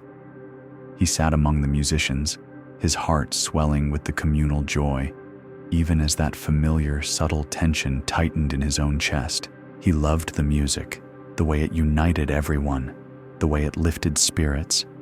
But he also felt the weight of responsibility, the constant awareness of the drums, their perfect tuning, their fragile strength. A particular drummer, a young man with a wild, joyful spirit, was leading a piece with a large, double-headed drum that Ram had stretched himself. The rhythm was infectious, building in intensity, drawing everyone into its powerful current. The drummer's hands were a blur of motion, flying across the taut skins, creating a complex, driving beat that seemed to vibrate in every bone of the body. The crowd clapped, swayed, and some began to dance, lost in the intoxicating pulse. Ram watched, his breath held, admiring the drummer's passion, but also acutely aware of the strain on the drum skin. He knew exactly how much tension he had put into that particular skin, how close it was to its limit when he had finished. The sound was glorious, deep and resonant, but the sheer force of the drummer's hands, the continuous pounding energy, was immense. His own hands felt a phantom ache, an echo of the skin's stretched resistance. The music built to a crescendo, a dizzying whirl of sound and movement. The drummer leaned into his instrument, his face alight with pure, unadulterated joy, his sticks blurring with speed. The sound was immense, filling the night, an almost overwhelming wave of vibrant energy. And then, it happened. Amidst the peak of the exhilarating rhythm, a sharp, sudden crack. A sound that was not music, but a violation. It was a sound that cut through the vibrant tapestry of the festival. A sound Ram knew intimately, a sound he dreaded. The large drum, the one Ram had stretched, had torn. A jagged rip, stark and raw, appeared across its surface, a gaping wound in the taut skin. The powerful resonance immediately died, replaced by a dull, flabby thud from the damaged side. A collective gasp rippled through the crowd. The music faltered, the other musicians momentarily thrown off, their instruments momentarily silenced by the abrupt interruption. The joyful energy of the moment seemed to deflate, a sudden pause in the heart of the celebration. Ram felt a jolt, a cold certainty. His fear had materialized. The drum had broken. He felt a deep, familiar ache of disappointment, a sense of failure. He had warned the drummer about playing too hard, about the limits of the skin. He had felt this moment coming. His own tension tightened, confirming his deepest anxieties. It happened. It always happens. But then, something remarkable occurred. The young drummer, whose face had momentarily registered surprise, did not stop. He did not despair. He did not throw down his sticks in frustration. Instead, after that single, abrupt beat of silence, his eyes, still bright with the rhythm, quickly scanned the damaged drum. Without a moment's hesitation, his hands, still brimming with the music, shifted. He began to play again, but differently. He avoided the torn section, his sticks now dancing over the remaining intact skin, finding new surfaces. He began to strike the wooden frame of the drum, creating a sharp, percussive clack that had not been part of the original rhythm. He used the rim, creating a higher, sharper tone. He even used the untorn, opposite side of the drum, which had a different, softer quality, weaving its voice into the evolving sound. The rhythm changed, becoming less full, perhaps, but more intricate, more improvisational. It was a new rhythm, born of the breakage, a melody of adaptation. The other musicians, initially thrown, caught on quickly. They listened to the drummer's new, unexpected beats and subtly shifted their own playing, adjusting their melodies and harmonies to weave around the new percussive landscape. The music found a new voice, a different texture, a fresh, spontaneous energy that had not existed moments before. It was not the song they had started, but it was still music, vibrant, alive, and utterly captivating. The crowd, which had held its breath in anticipation of a cessation, slowly began to sway again. They listened, at first with curiosity, then with growing delight. The new rhythms were unexpected, challenging, yet utterly compelling. The music, though altered by the tear, had not ended. It had simply transformed, finding a new kind of beauty in its imperfection. Ram watched, utterly mesmerized. His initial jolt of fear, his certainty of failure, slowly dissolved, replaced by a profound astonishment, then a quiet, deep understanding. The drum, which he had thought ruined, was still making music. The tear, which he had perceived as an ending, was, in fact, an invitation to adapt, to improvise, to find a new way to express. The music had not been lost. It had simply changed its form, found a new path, flowed into a different channel. He saw the drummer's hands, agile and creative, using the broken instrument not as a limitation, but as a source of new possibilities. The sharp clack of the wood, the softer thud of the remaining skin, the quick, intricate patterns the drummer now wove, all created a sound that was unique, unexpected, and beautiful in its own right. It was a sound that could only have emerged because of the tear. A quiet recognition began to stir within Ram. He had feared breakage, had seen it as the ultimate failure, the end of all music. But here, before his very eyes, a tear had not ended the song. It had simply changed it. It had invited a new kind of rhythm, a new form of expression, a new kind of beauty. He thought of his own life, the feeling of being stretched, the constant fear of that sudden, inevitable snap. He had believed that if he broke, if he tore, the music of his life would cease. But what if, like the drum, his own tear was not an ending, but a new beginning? What if it was an invitation to improvise, to adapt, to find new rhythms, new ways of being, new forms of expression that could only emerge from the very breakage he feared? Ram realized that true resilience was not the absence of tears, but the capacity to make music even with them. It was the willingness to adapt, to find new ways of playing, to allow the rhythm of life to continue, even if it sounded different, even if it felt different. Imperfection, he understood, was not the absence of beauty, but merely another form of it.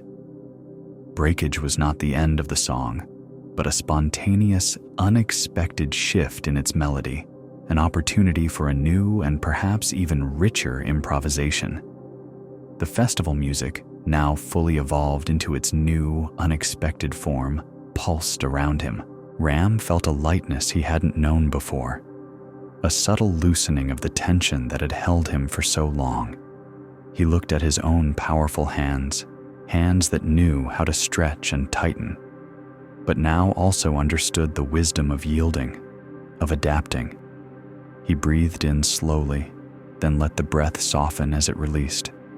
He felt his shoulders gently release, his heart open to the vast, quiet space within him. There was nothing to hold, nothing to cling to, only the gentle, ceaseless flow. And in that flow, even with its unexpected turns and occasional tears, there was an abundance of music he had never imagined. Rest now. And now, as the last echoes of the drums transformed rhythm gently fade, we turn our attention to another quiet corner of the world where the alchemy of daily life unfolds with its own steady beat. We journey to a simple dwelling nestled amidst green fields, a place where the air often carries the faint, sweet scent of fresh milk, and the rhythmic thump-thump of a churn fills the quiet mornings. Here, we meet a woman named Gauri. Gauri was a woman of gentle strength, her silver-streaked hair usually tied in a neat bun, her face calm, though sometimes holding a hint of quiet frustration. Her hands, soft from the cool milk, yet strong from years of repetitive work, knew the ancient art of butter churning.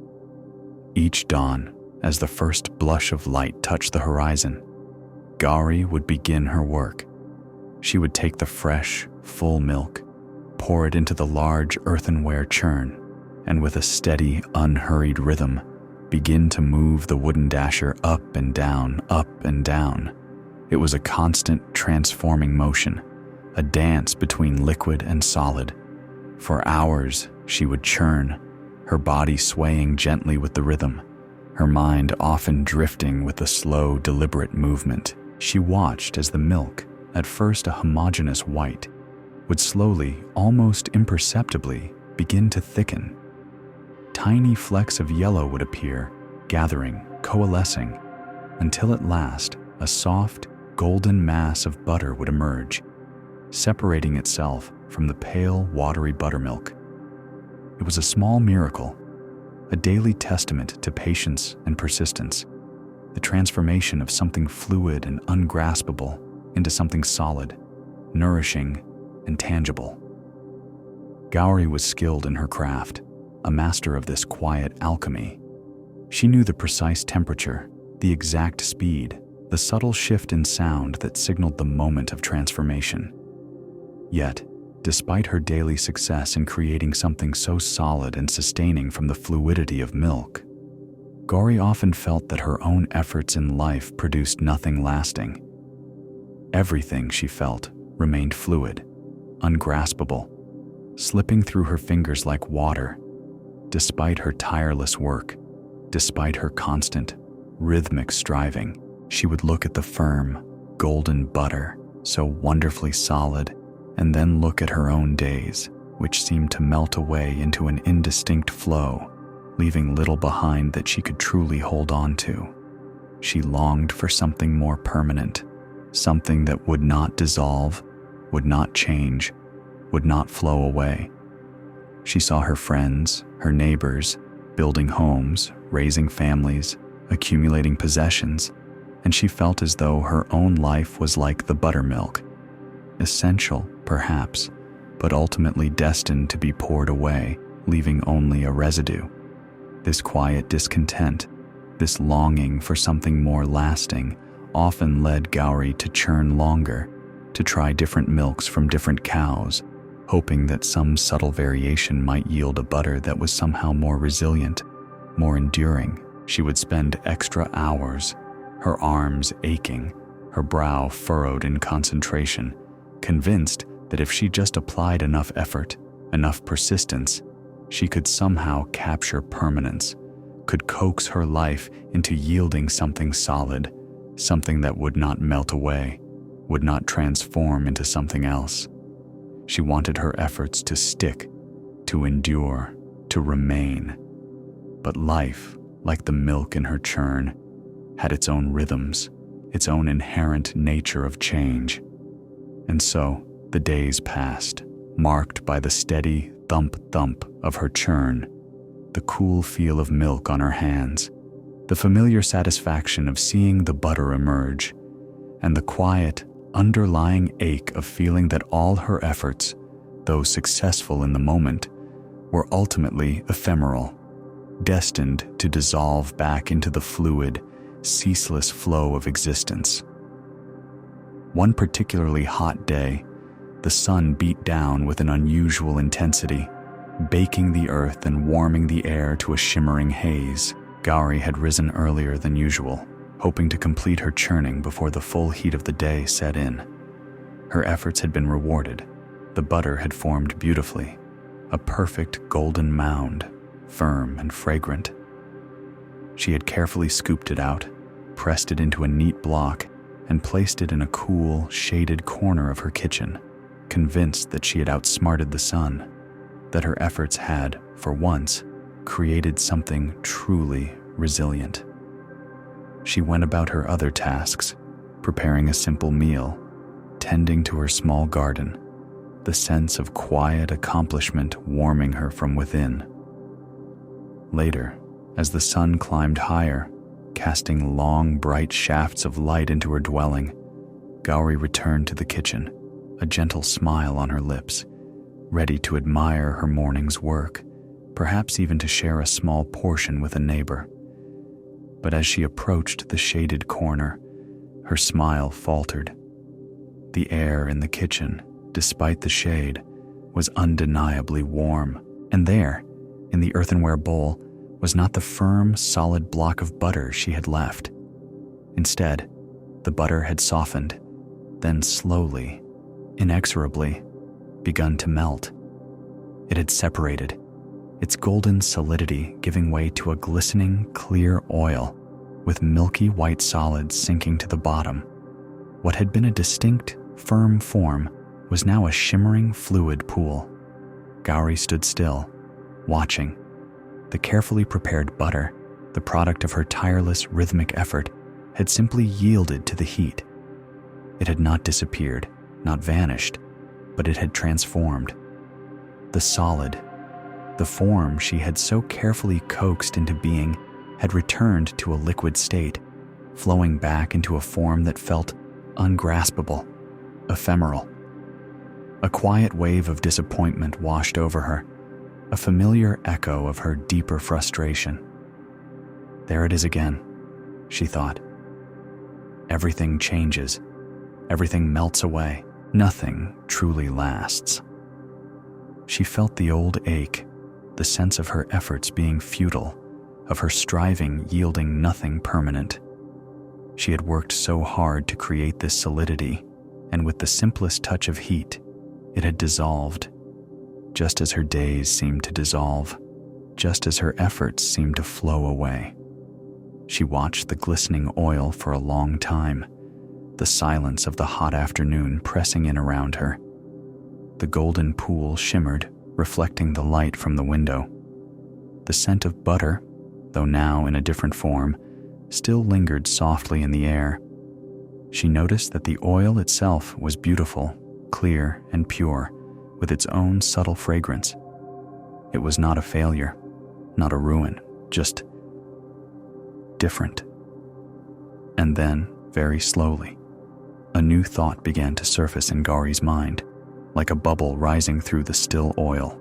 She remembered how, in the cooler months, this very oil, if allowed to solidify, could be used again, perhaps even to make more butter, or for cooking, transforming its purpose. She remembered how the buttermilk, which she often discarded, could be used in baking or offered to thirsty animals, finding its own value. The butter had become oil, but the oil was not nothing. It was still the essence of the milk, simply in a different form, and this oil, if cooled, would solidify again. It was a constant flow, a ceaseless dance between states. Solid and liquid were not permanent conditions, not absolute endings, but temporary forms, each having its own season, its own purpose, its own truth. The milk became butter, the butter became oil. The oil perhaps would become solid again, or nourish a flame, or flavor a dish.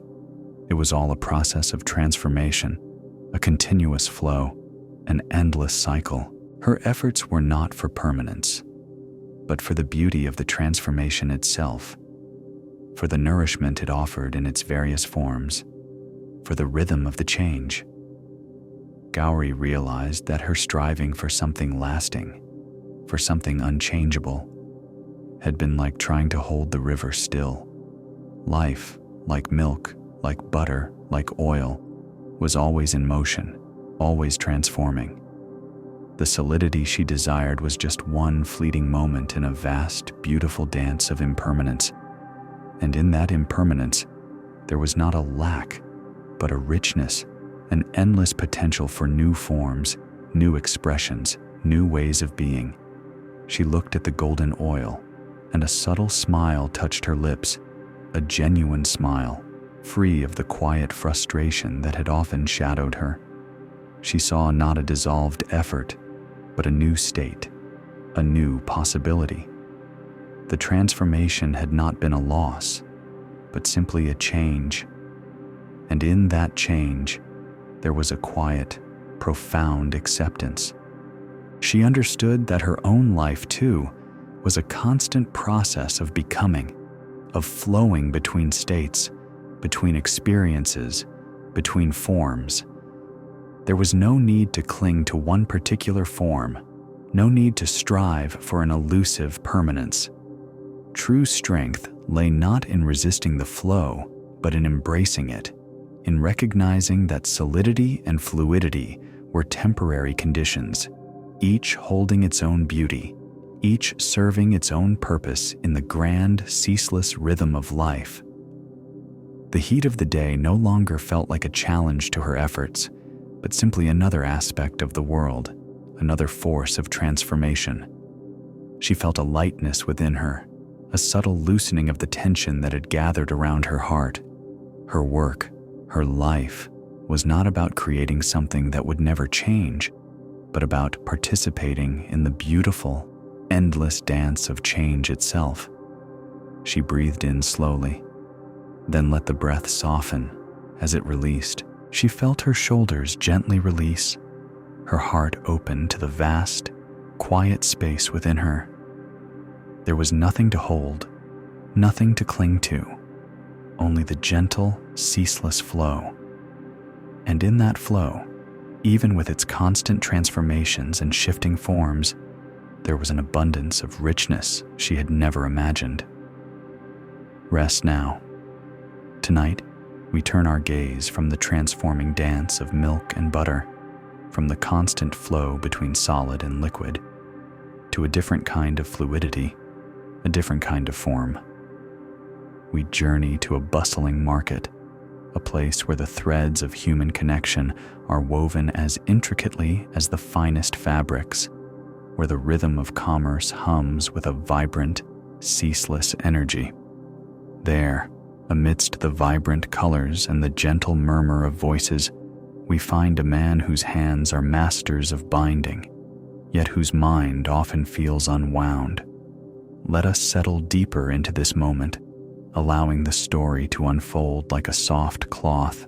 Feel the gentle support beneath you, the quiet rhythm of your own breath. There is nothing to do, nowhere to go, only to listen.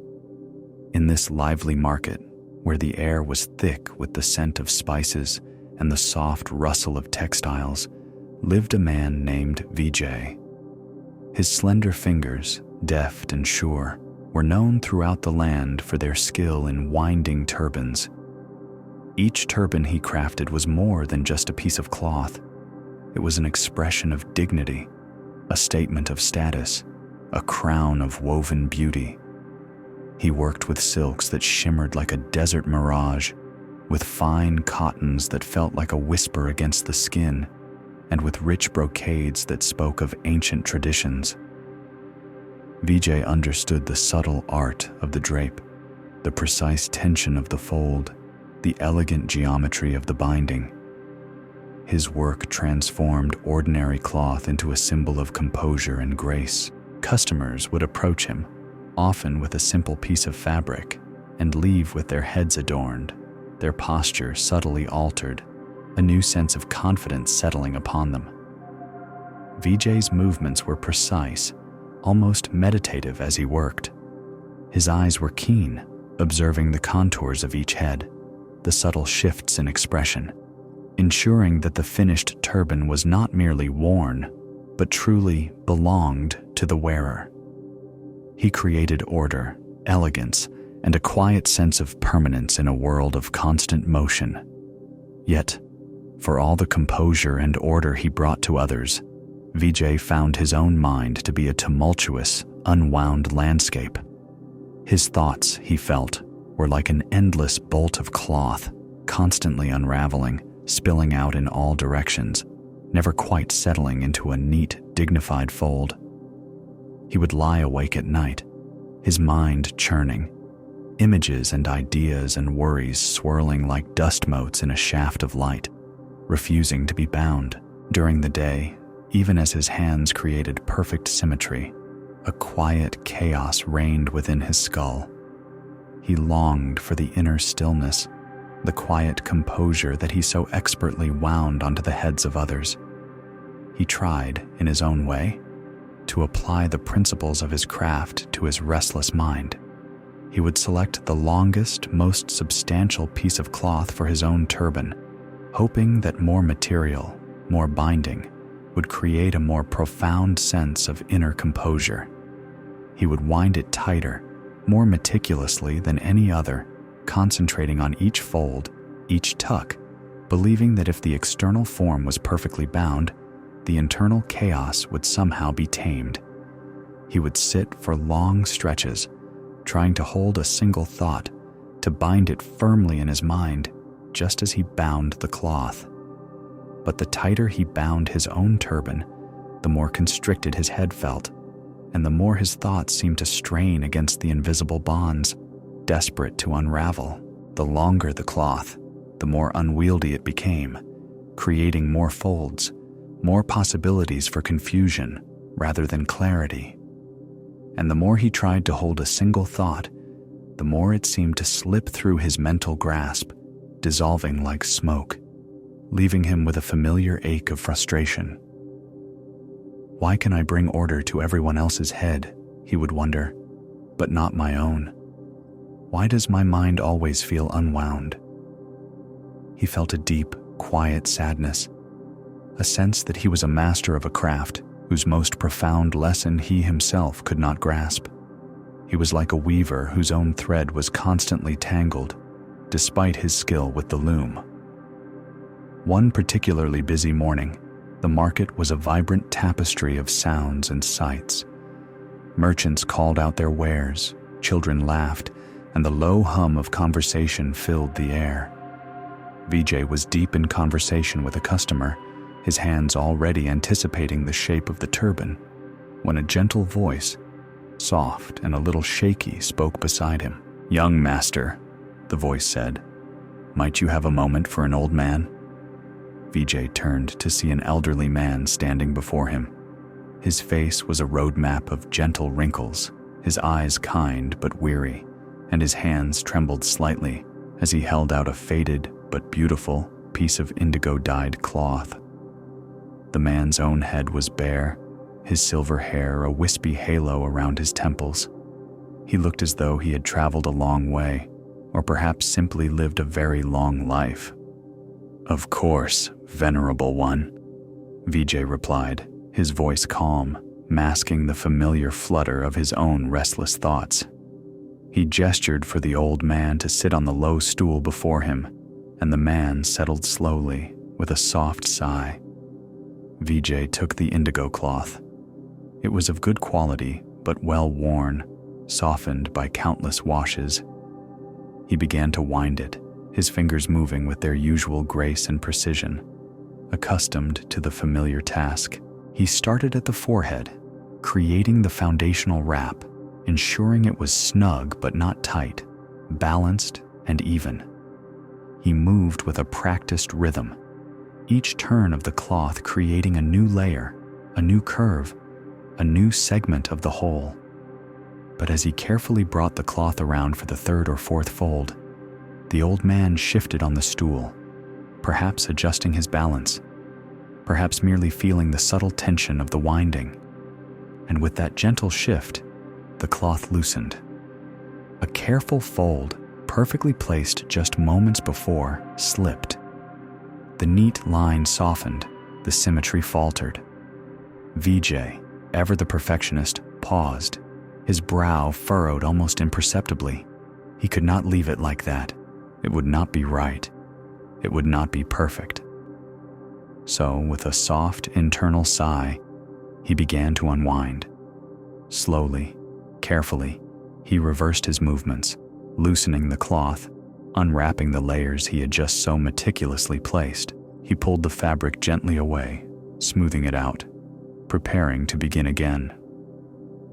It was a familiar part of his work when a client adjusted too much, or the cloth itself had an unexpected stretch. He simply unwound and started anew. He started again, his focus unwavering.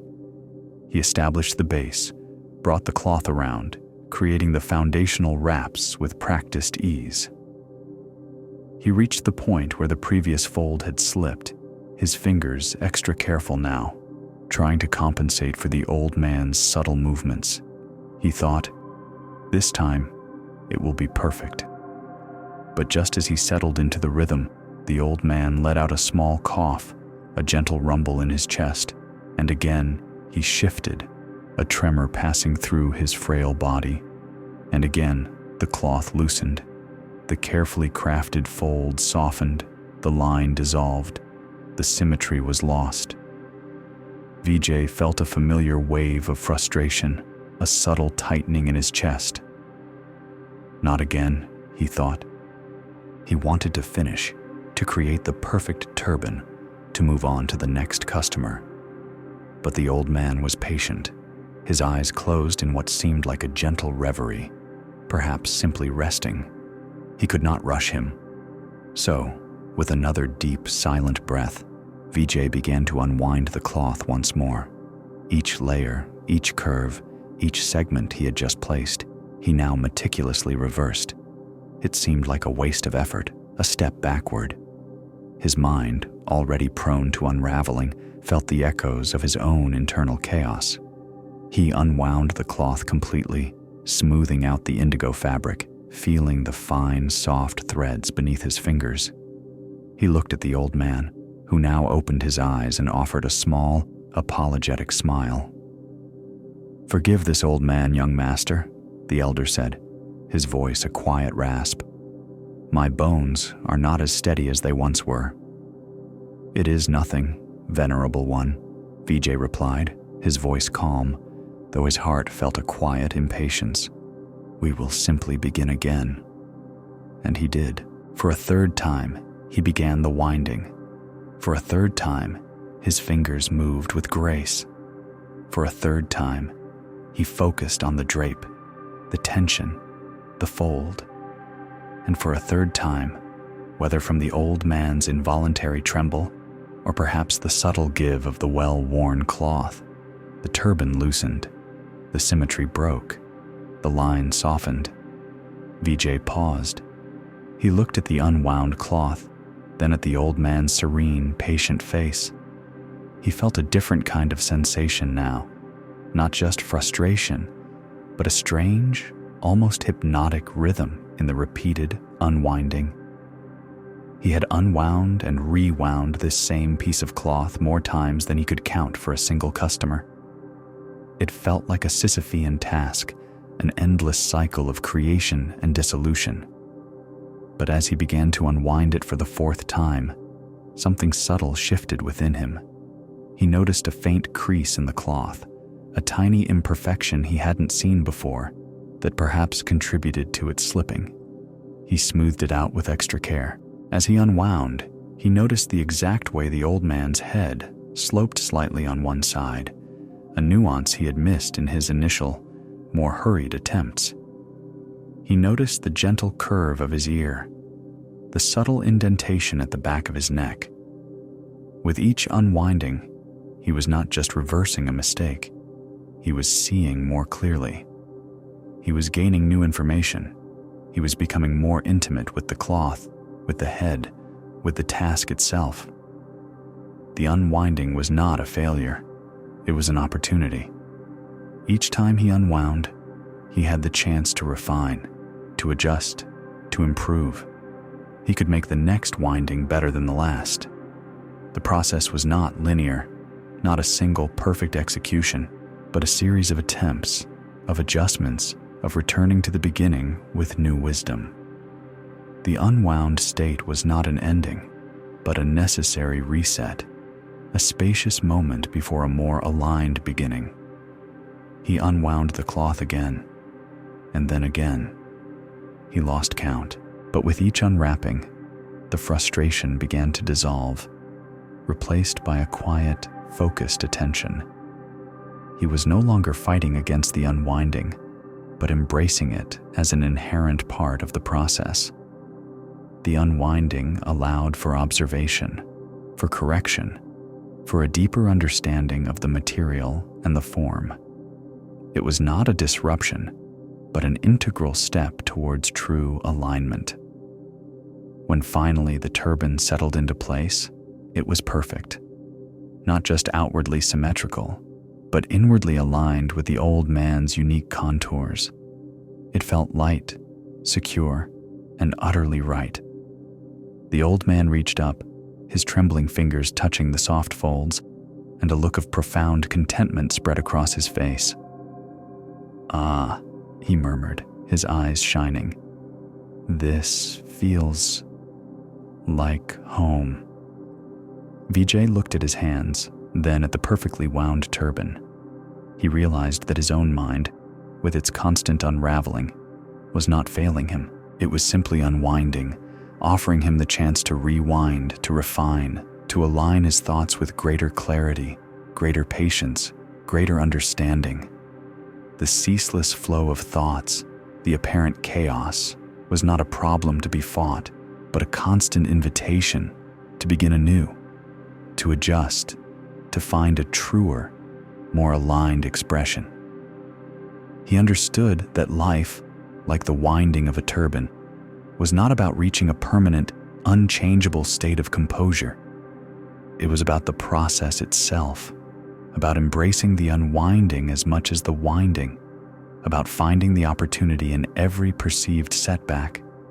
Each time his thoughts unraveled, it was a chance to observe, to learn, to adjust, and to rewind them with a deeper wisdom, a gentler hand.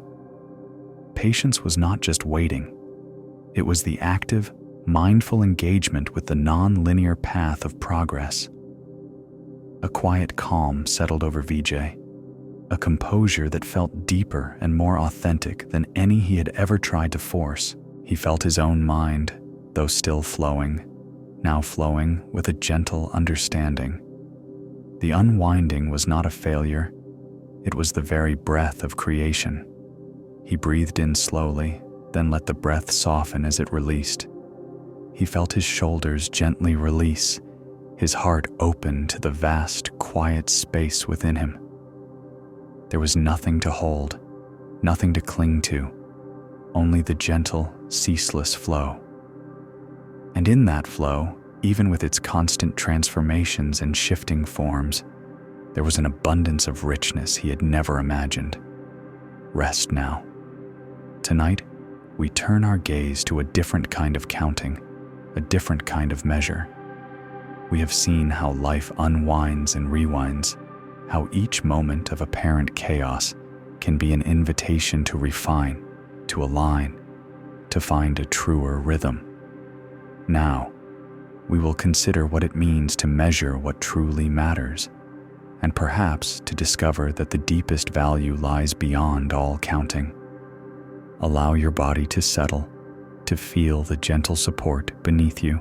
Release any lingering tension in your jaw, your shoulders. Just breathe, softly, gently. In a village nestled by the slow bend of a river, where trade routes met and goods exchanged hands, lived a woman named Prema. Her days were a tapestry woven with meticulous order, her mind a quiet chamber of numbers and balances. Prema was the village accountant, the keeper of records, the one who measured the ebb and flow of wealth. Her hands, delicate and precise, spent countless hours sifting through piles of cowrie shells, small, white, smooth spirals, each a recognized unit of value. She knew the feel of them, the subtle weight, the cool touch against her fingertips. She knew their worth, how many bundles of grain a handful could buy, how many days of labor a string represented. With a quiet, almost meditative focus, Prema would count the shells, arrange them into neat stacks, tie them into precise bundles, her movements economical, her gaze keen. She tracked transactions, noted agreements, ensured fairness. Her work brought order to the bustling market, a silent rhythm to the clamor of commerce.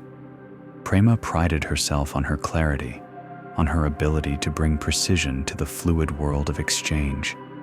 But despite her mastery over these tangible measures, a subtle, quiet incompleteness often settled within her. She measured the village's wealth, the value of every harvest, every craft, every exchanged service. Yet, when she turned her gaze inward to the quiet landscape of her own life, she found herself searching for a different kind of accounting. What was the value of a shared laugh? How many shells for a moment of peace? What was the measure of a sunrise or the warmth of a friend's silent understanding? These things, the very fabric of her quiet joy, seemed immeasurable, uncountable, slipping through the precise categories of her mind like grains of sand through a sieve. She tried in her own quiet way to bring order to this internal landscape. She would spend evenings by the soft glow of her oil lamp, her ledgers open, but her thoughts adrift.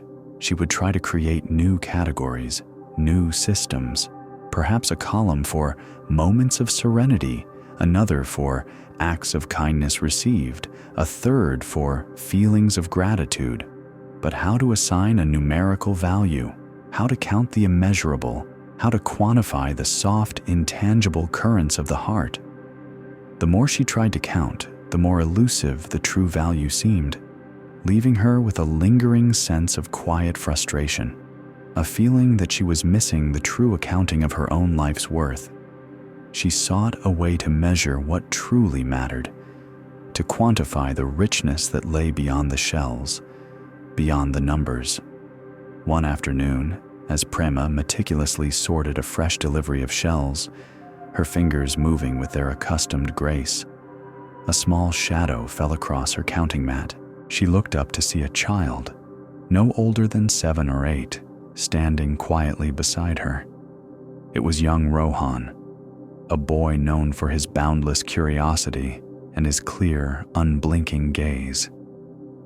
He often wandered into Prema's quiet corner, fascinated by the rhythmic clinking of the shells, the neat stacks, the organized chaos of her work. "Auntie Prema," Rohan asked, his voice soft but direct, "why are these shells valuable?" Prema paused, a cowrie shell held between her thumb and forefinger. The question was so simple, so direct, yet it struck her with an unexpected force. She had never truly articulated the why. She knew that they were valuable, how they were used, what they could buy, but the fundamental reason for their value. "They are valuable, little one," Prema began, carefully choosing her words, because they are used for trade. People accept them in exchange for goods. They are a way to measure things. Rohan's clear eyes blinked, absorbing her words, but he did not seem entirely satisfied. He picked up a single perfect cowrie shell from the mat, turning it over in his small fingers. It was smooth, white, with a delicate, ribbed opening. He looked at it closely, then back at Prema. "But it's just a shell," he said, his voice a quiet observation. "It's pretty, but it doesn't do anything. It doesn't grow grain. It doesn't make cloth. It doesn't carry water." Prema found herself momentarily speechless. The child's simple question had pierced through the layers of her practiced understanding. He was right.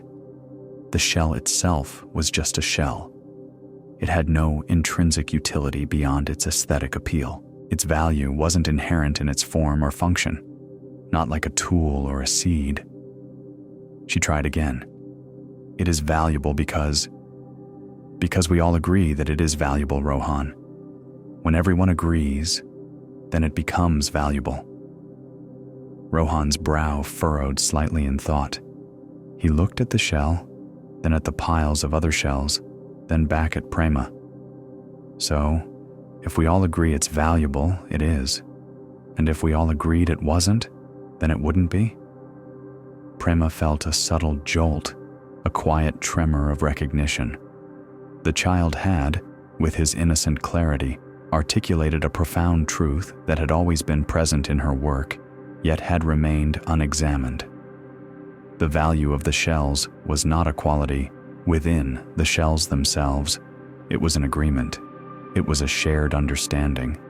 It was a belief that resided not in the object, but in the collective consciousness of the community.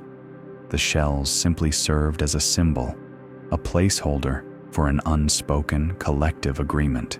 She looked at the small white spirals, no longer seeing them merely as units of trade, but as embodiments of a shared human intention. Their worth was born of consensus, of quiet agreement. It was a fluid thing, dependent on the acceptance of others. And then, a deeper understanding began to bloom within Prema, a spaciousness opening in her mind. If the value of something as tangible as a cowrie shell was not inherent, but arose from agreement, from shared understanding, from a quiet collective belief, what then of the things she had struggled to count in her own life? The moments of peace, the acts of kindness, the feelings of gratitude. These too, she realized, held their value not in some measurable quantity, but in the quiet agreement of her own heart. The warmth of a friend's silent understanding was valuable because her heart agreed it was valuable. The beauty of a sunrise was precious because her spirit recognized and responded to its worth. These weren't things to be categorized or counted, but to be felt, to be experienced, to be held in the spaciousness of one's own being. Their value was not a number, but a resonance. It was an unspoken connection. It was their own innate presence, felt deeply, beyond all measure. Prema looked at Rohan, who was now carefully arranging the cowrie shells into a small, intricate pattern on the mat, his focus complete. He had asked a simple question, and in his childlike wisdom had revealed a truth that her adult mind, with all its categories and calculations, had overlooked. The true accounting of life's worth was not found in the accumulation of countable things, but in the recognition of the immeasurable. It was found in the heart's quiet agreement, in the unspoken connections that bind us, in the simple, profound presence of being. She realized that her struggle to quantify her own life's worth was like trying to count the drops in a river or the individual grains of sand in the desert. It was an endless task because true value was not a sum, but a quality. It was a quality of experience, a quality of connection, a quality of presence. The quiet incompleteness she had felt began to recede, replaced by a sense of quiet fullness. She didn't need to count the moments of joy. She simply needed to feel them. She didn't need to measure the acts of kindness. She simply needed to receive them and to give them. The worth of her life was not a tally of shells, but the rich, immeasurable tapestry of her experiences, her connections, her very being. Prema smiled, a soft, gentle smile that reached her eyes. She picked up a single cowrie shell, no longer seeing it just as a unit of trade, but as a reminder of the subtle nature of value. Its worth was not in itself, but in the agreement, and the worth of her life was not in what she could accumulate or count, but in the quiet, undeniable agreement of her heart, resonating with the immeasurable beauty of simply being present. She breathed in slowly, then let the breath soften as it released. She felt her shoulders gently release, her heart open to the vast, quiet space within her. There was nothing to hold, nothing to cling to, only the gentle, ceaseless flow.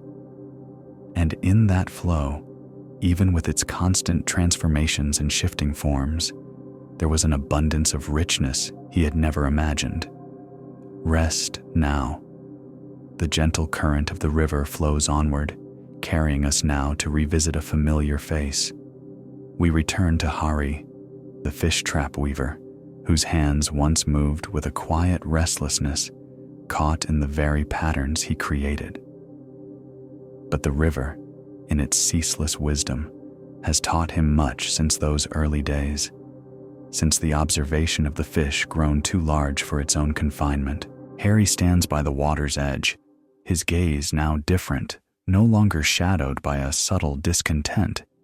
His dark hair, streaked with silver, is still tied back, and his eyes, the color of river stone, hold a quiet curiosity, a spaciousness that was not there before. The sun, warm and generous, bathes the scene in a soft golden light, dappling through the leaves of the ancient trees that line the banks. The air hums with the soft sounds of the river, a gentle lapping against its banks, the distant call of a bird. He is not seeking to change the river, nor to change himself, but simply to observe, to understand. He watches the water, not as a force that passes him by, but as a living teacher. He sees how the river itself is never truly fixed, never truly static. Over the seasons, over the years, the river subtly shifts its course. Old channels, once deep and swift, gradually fill with silt and sediment, becoming quiet backwaters or even dry land. New channels, perhaps once just small trickles, deepen and widen, carving fresh paths through the earth. The river does not cling to its old ways. It allows, it adapts, it flows. It does not resist the filling of an old channel, nor does it lament the passing of a familiar current. It simply finds a new way, a new path, ever moving towards the sea. Hari picks up a length of fresh bamboo, its green surface cool and smooth beneath his fingers. He does not begin with the intricate, tightly woven patterns he once favored, the ones designed to hold. Instead, his hands move with a newfound lightness, a different intention. He begins to weave a new kind of trap. But is it truly a trap? He is uncertain even himself, for its purpose is subtly, profoundly different. He weaves with larger, more yielding openings, spaces that invite entry, yet promise no permanent containment. The bamboo is shaped not to ensnare, but to guide. He works with a focused patience. The rhythmic creak of the bamboo, a soft counterpoint to the river's murmur. The openings he creates are wide enough, generous enough, that any fish could easily swim back out, if it chose. But the shape of the weave, the subtle angling of the bamboo, gently directs the current, inviting the fish towards a particular quiet pool. This pool is not a place of capture, but a place of rest, a place of abundant plankton, a place where the current is soft and calm. Hari's new creation is less a trap and more a gentle shepherd, a silent guide. It leads the fish to a haven, a temporary dwelling, allowing them to feed, to rest, to gather their strength. And then, when their time in the quiet pool is done, the openings of the trap allow them to swim freely back into the wider river, to continue their journey downstream. His hands, once driven by the need to capture, now move with a spirit of offering, of allowing. He is crafting not a cage, but a suggestion, an invitation. He understands that the river's true purpose is not to hold, but to flow, and that life, in its deepest essence, is a continuous movement, a constant release. One afternoon, as Hari finishes setting one of his new, open-weave guides in a shaded bend of the river, a younger weaver approaches. His name is Kiran, and his brow is often furrowed with the same quiet restlessness Hari once knew. Kiran carries a half-finished, tightly woven trap, its intricate patterns designed for maximum hold. "Hari ji," Kiran says, his voice tinged with frustration. "The fish are clever these days. They seem to avoid my best traps. I weave them tighter, stronger, yet my bounty is less than it once was." Hari turns, his hands still damp from the river. He smiles gently, a knowing warmth in his eyes. He gestures towards the new guide he has just set, its wide openings almost invisible beneath the water's surface. "Kiran," Hari begins, his voice soft, "what is the purpose of the river?" Kiran looks at the river, then back at Hari, puzzled. "To flow, Hariji, to carry water from the mountains to the sea." "And what is the purpose of the fish?" Hari asks, his gaze returning to the water. "To swim, to feed, to grow, to spawn," Kiran replies, a little more certain. "And what then?" Hari continues, his voice a quiet invitation. "If your trap, in its very effort to hold, disrupts the river's flow or hinders the fish's purpose." Kiran looks at his tightly woven trap, then back at Hari's open guide. He sees the contrast, the different intentions. "I have learned, Kiran," Hari says, his voice carrying the wisdom of the flowing water, "that the river does not try to hold the water. It simply allows it to pass. Its strength is in its movement, its generosity in its ceaseless giving. The fish, too, are part of this flow. When we try too hard to grasp, to hold, we often find our hands empty, or what we hold struggles to be free." He points to his new guide. "This is not designed to hold, Kiran.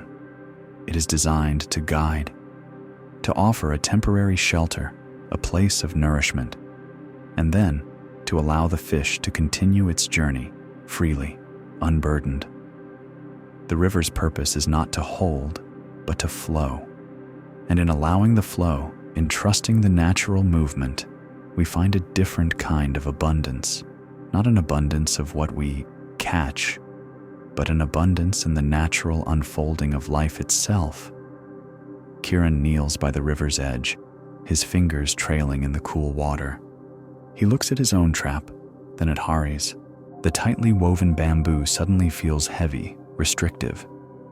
He had thought he was being diligent, effective, but now he sees the wisdom in Hari's yielding openings, in the gentle curves that suggest rather than command.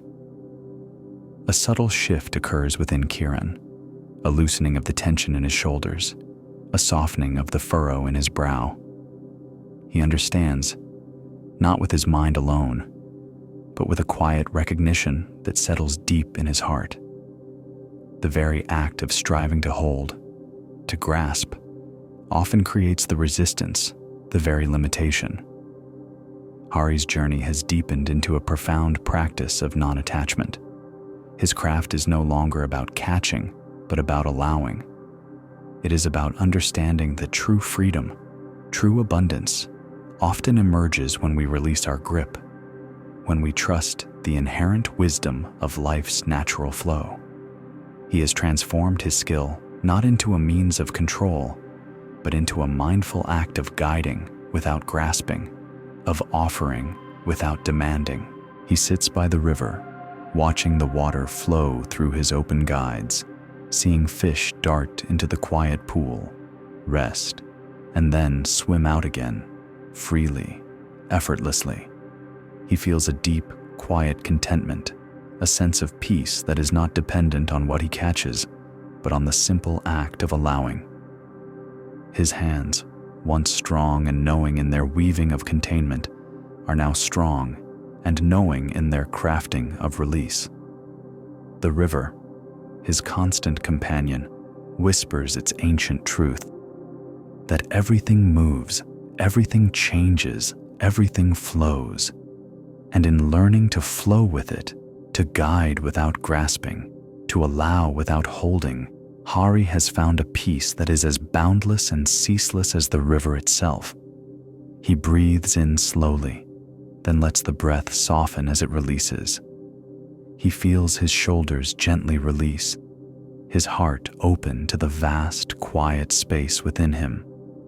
There is nothing to hold, nothing to cling to, only the gentle, ceaseless flow. And in that flow, even with its constant transformations and shifting forms, there is an abundance of richness he had never imagined. Rest now. From the gentle flow of Hari's river, our journey now turns to a different landscape, one of vast, silent spaces where the wind whispers ancient tales across endless sands. We return to Manu, the salt trader, a man whose path once led him through the parched heart of the desert, seeking a flavor he felt was missing from his own life. But Manu is different now. The relentless sun still beats upon his back, and the fine dust of the desert still settles on his brow. Yet his movements are imbued with a quiet presence, a stillness that was once absent. The frantic search, the restless yearning for something more, has softened within him. He still carries his heavy bags of salt, for it is his trade, his way of life, but his focus has shifted. His gaze is no longer solely on the distant horizon, seeking the next market, the next transaction, the next elusive taste. Instead, his eyes often rest on the shifting patterns of the sand, on the slow, deliberate pace of his own feet, on the steady rhythm of his breath. He carries a simple gourd now, always filled with water, not just for his own needs, but as a quiet companion on his journey. It is a humble vessel, yet to Manu, it holds a significance far greater than any bag of precious salt. It is a reminder of a lesson learned in the crucible of extreme thirst, a lesson that revealed the fundamental truth.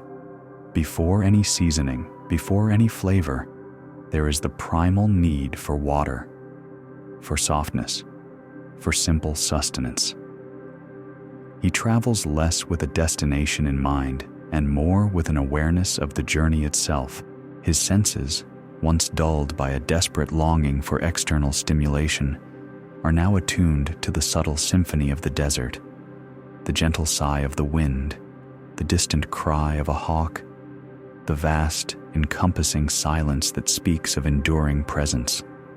He moves with a quiet grace, his steps unhurried, his mind no longer chasing after fleeting desires, but resting in the simple reality of the present moment. One afternoon, as the sun began its slow descent, painting the western sky in hues of fiery orange and soft violet, Manu spotted a small, dark cluster on the horizon.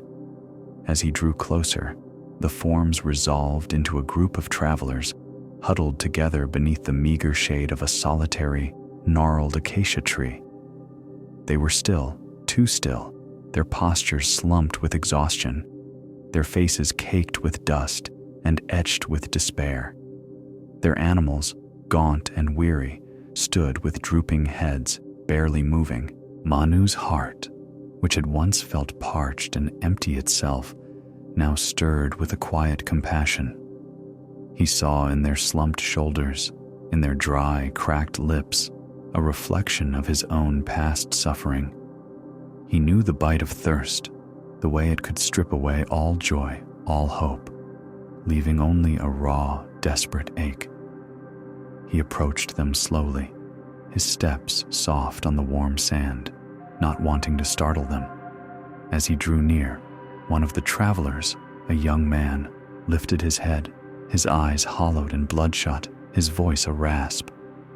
"Water," he croaked, barely a whisper. "We have no water. Our skins are empty. We are lost." The other travelers stirred, their eyes turning towards Manu, a flicker of desperate hope mixed with a deeper resignation in their gaze. They were a small family, an elderly couple, the young man, and a small child clinging weakly to its mother's chest. The mother's eyes, though sunken, held a fierce, silent plea. Manu looked at their faces, at the profound weariness that had settled upon them like a shroud.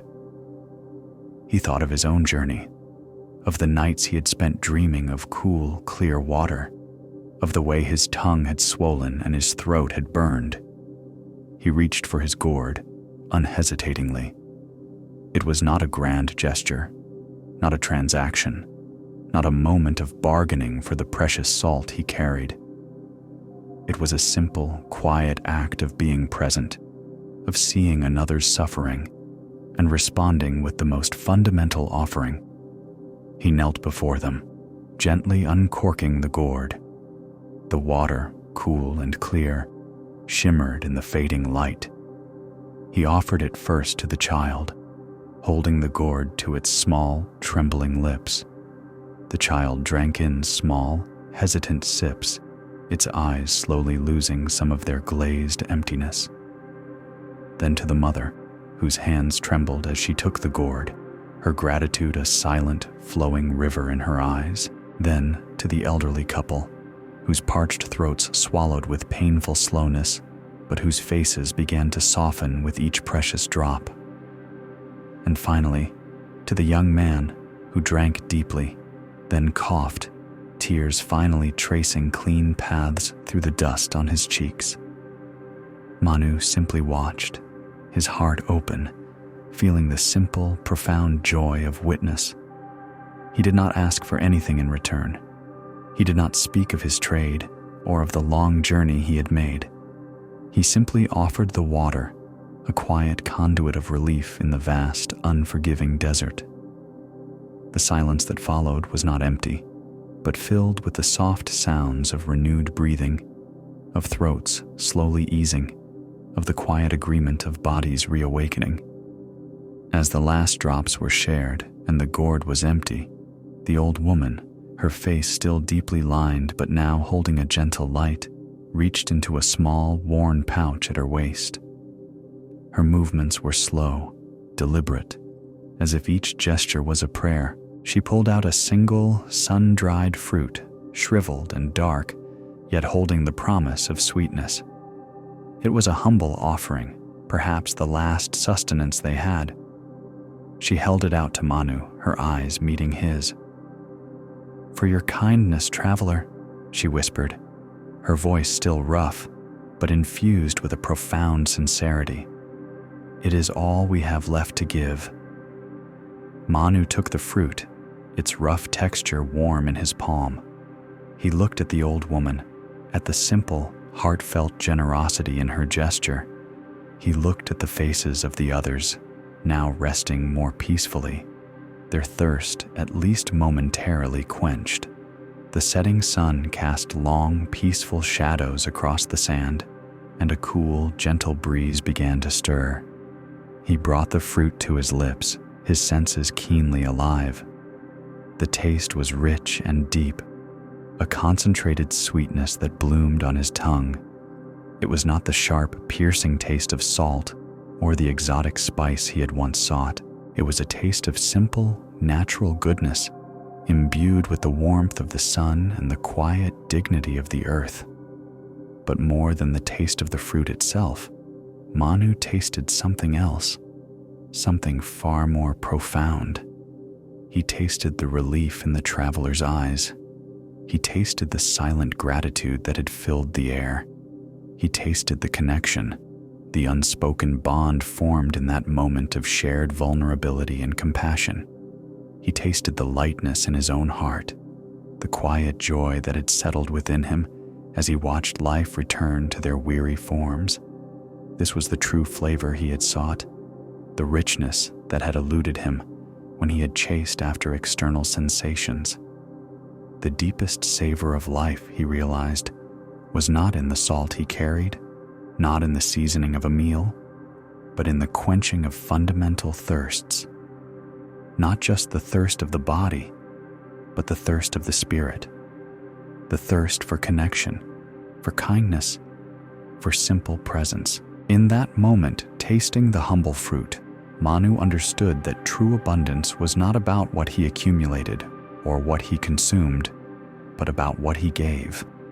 It was found in the quiet joy of offering, in the simple act of being a vessel for relief, a conduit for compassion. He had once believed that flavor was something added, something external, a spice to enliven an otherwise bland existence. But now he understood that the most profound flavors emerged from within, from the heart's agreement, from the quiet joy of giving and receiving in equal measure. The sweetness of the fruit was amplified by the sweetness of the moment, by the knowledge that he had been able to offer solace, to ease suffering, even for a brief time.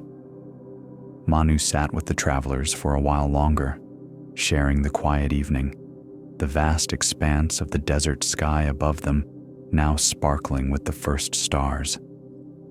He felt no urge to press on, no restless need to move. His heart was full, not with a fleeting excitement, but with a deep, abiding contentment. He realized that the parched tongue could not taste, not only because it lacked water, but because it lacked the space for gratitude, for connection.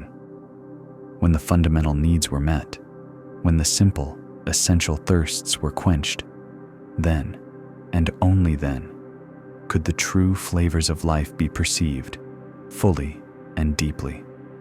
His journey as a salt trader continued, but his internal landscape had been utterly transformed.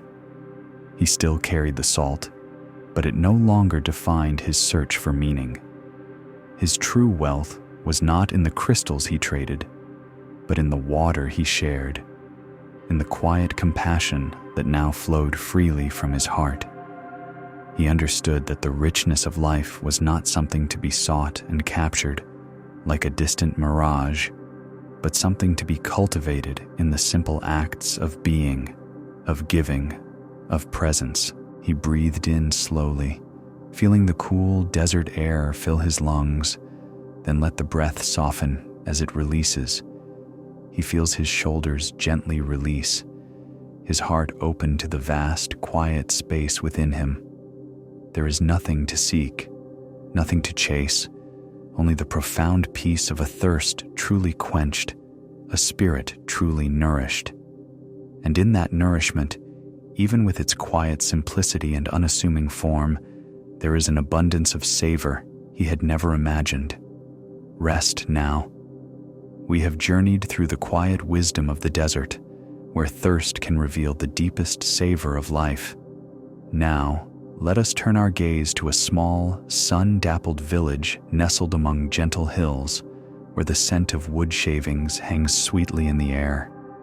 Here, in a modest workshop open to the breeze, lived a man named Kasa. His hands, though calloused from years of toil, moved with an extraordinary delicacy, coaxing form from the unyielding heart of wood and stone. Kasa was a sculptor, a craftsman of intricate beauty, and his passion was to fill every space, to create shapes that were perfect, solid, and complete. He believed that true artistry lay in the meticulous carving of every surface, the removal of every imperfection, the transformation of raw material into an object of absolute fullness. His workshop was a testament to this belief, filled with figures of animals and people, each muscle defined, each fold of cloth rendered with exquisite detail. He sculpted graceful birds, their wings spread in eternal flight, yet he would often carve the feathers so closely, so densely, that no light could pass between them.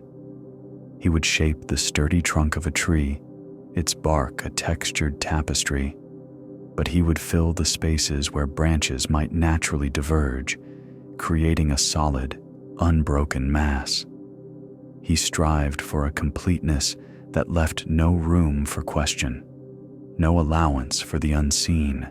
Yet, despite his unwavering dedication, despite the hours he poured into each creation, Kasa often felt a quiet unease.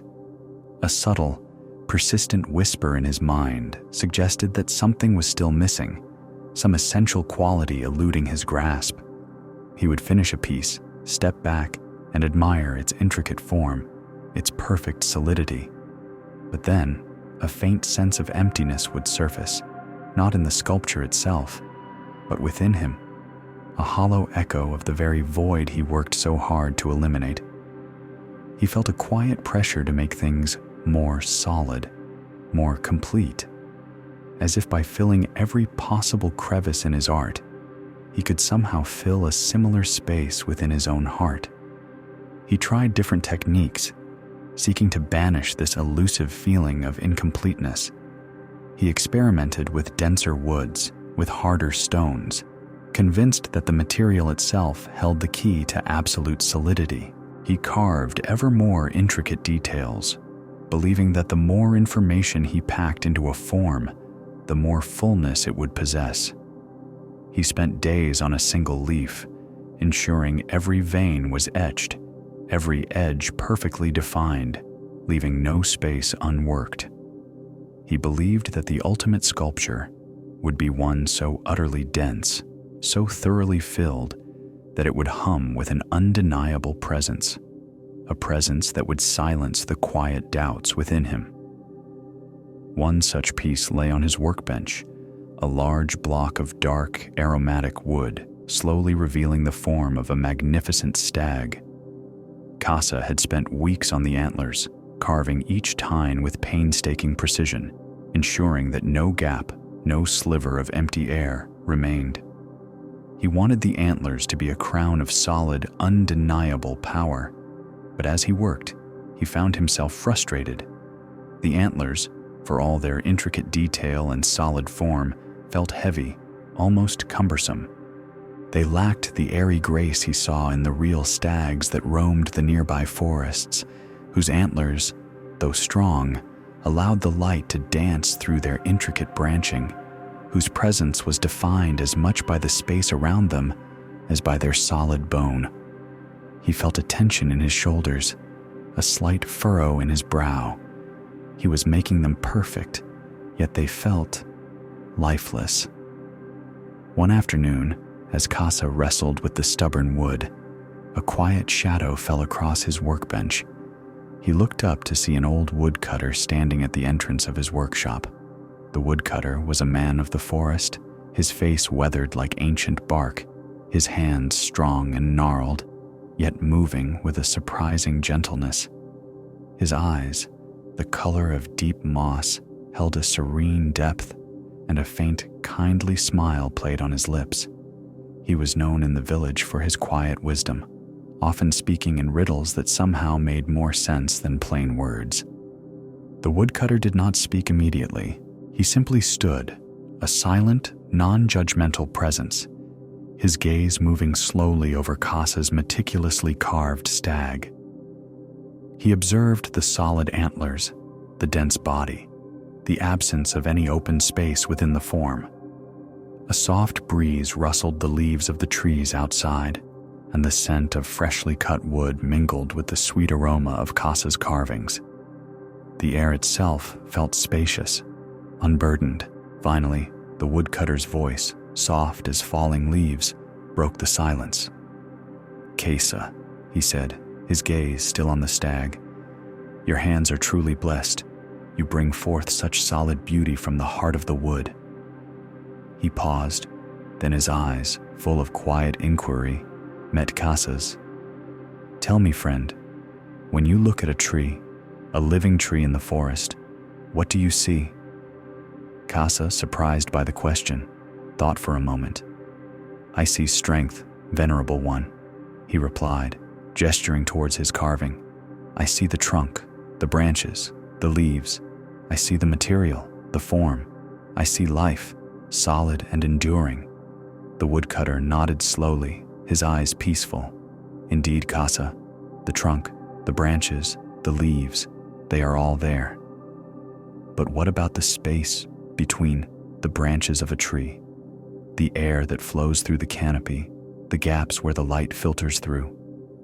Is that not also part of the tree's presence?" Casa frowned slightly, considering this.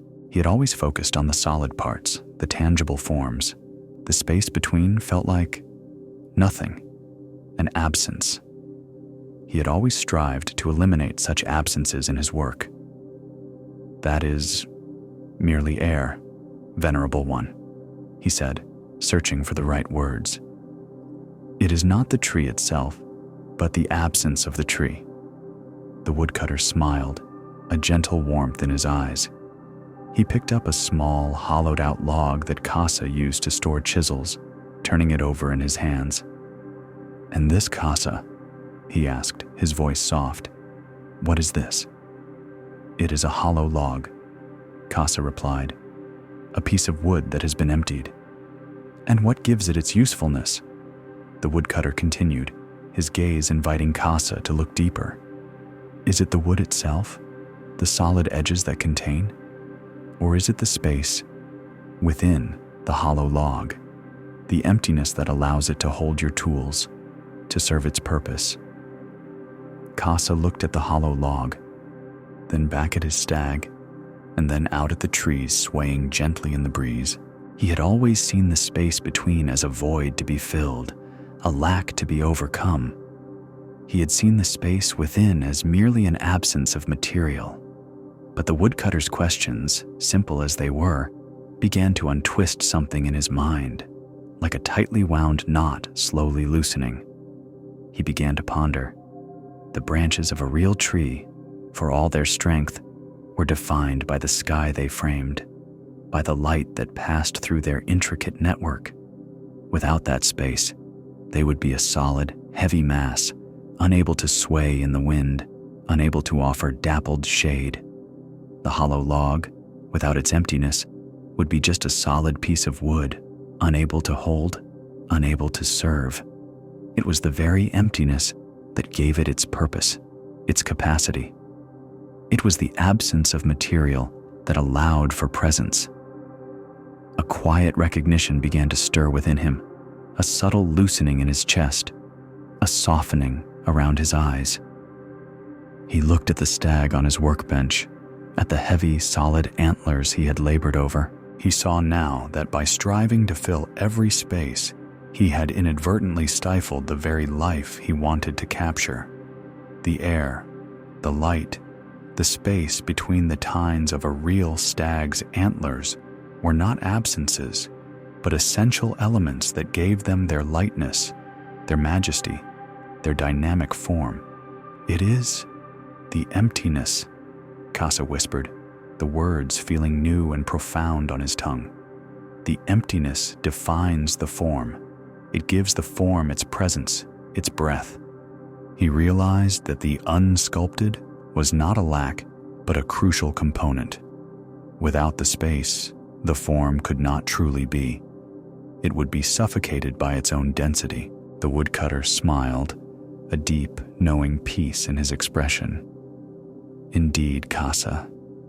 Just as the purpose of a cup is not merely to hold, but to be empty, to allow for flow, so too is the purpose of form often found in the void it embraces. The space within a form is not nothingness, but potential. It is the very source of all form, the canvas upon which life is painted.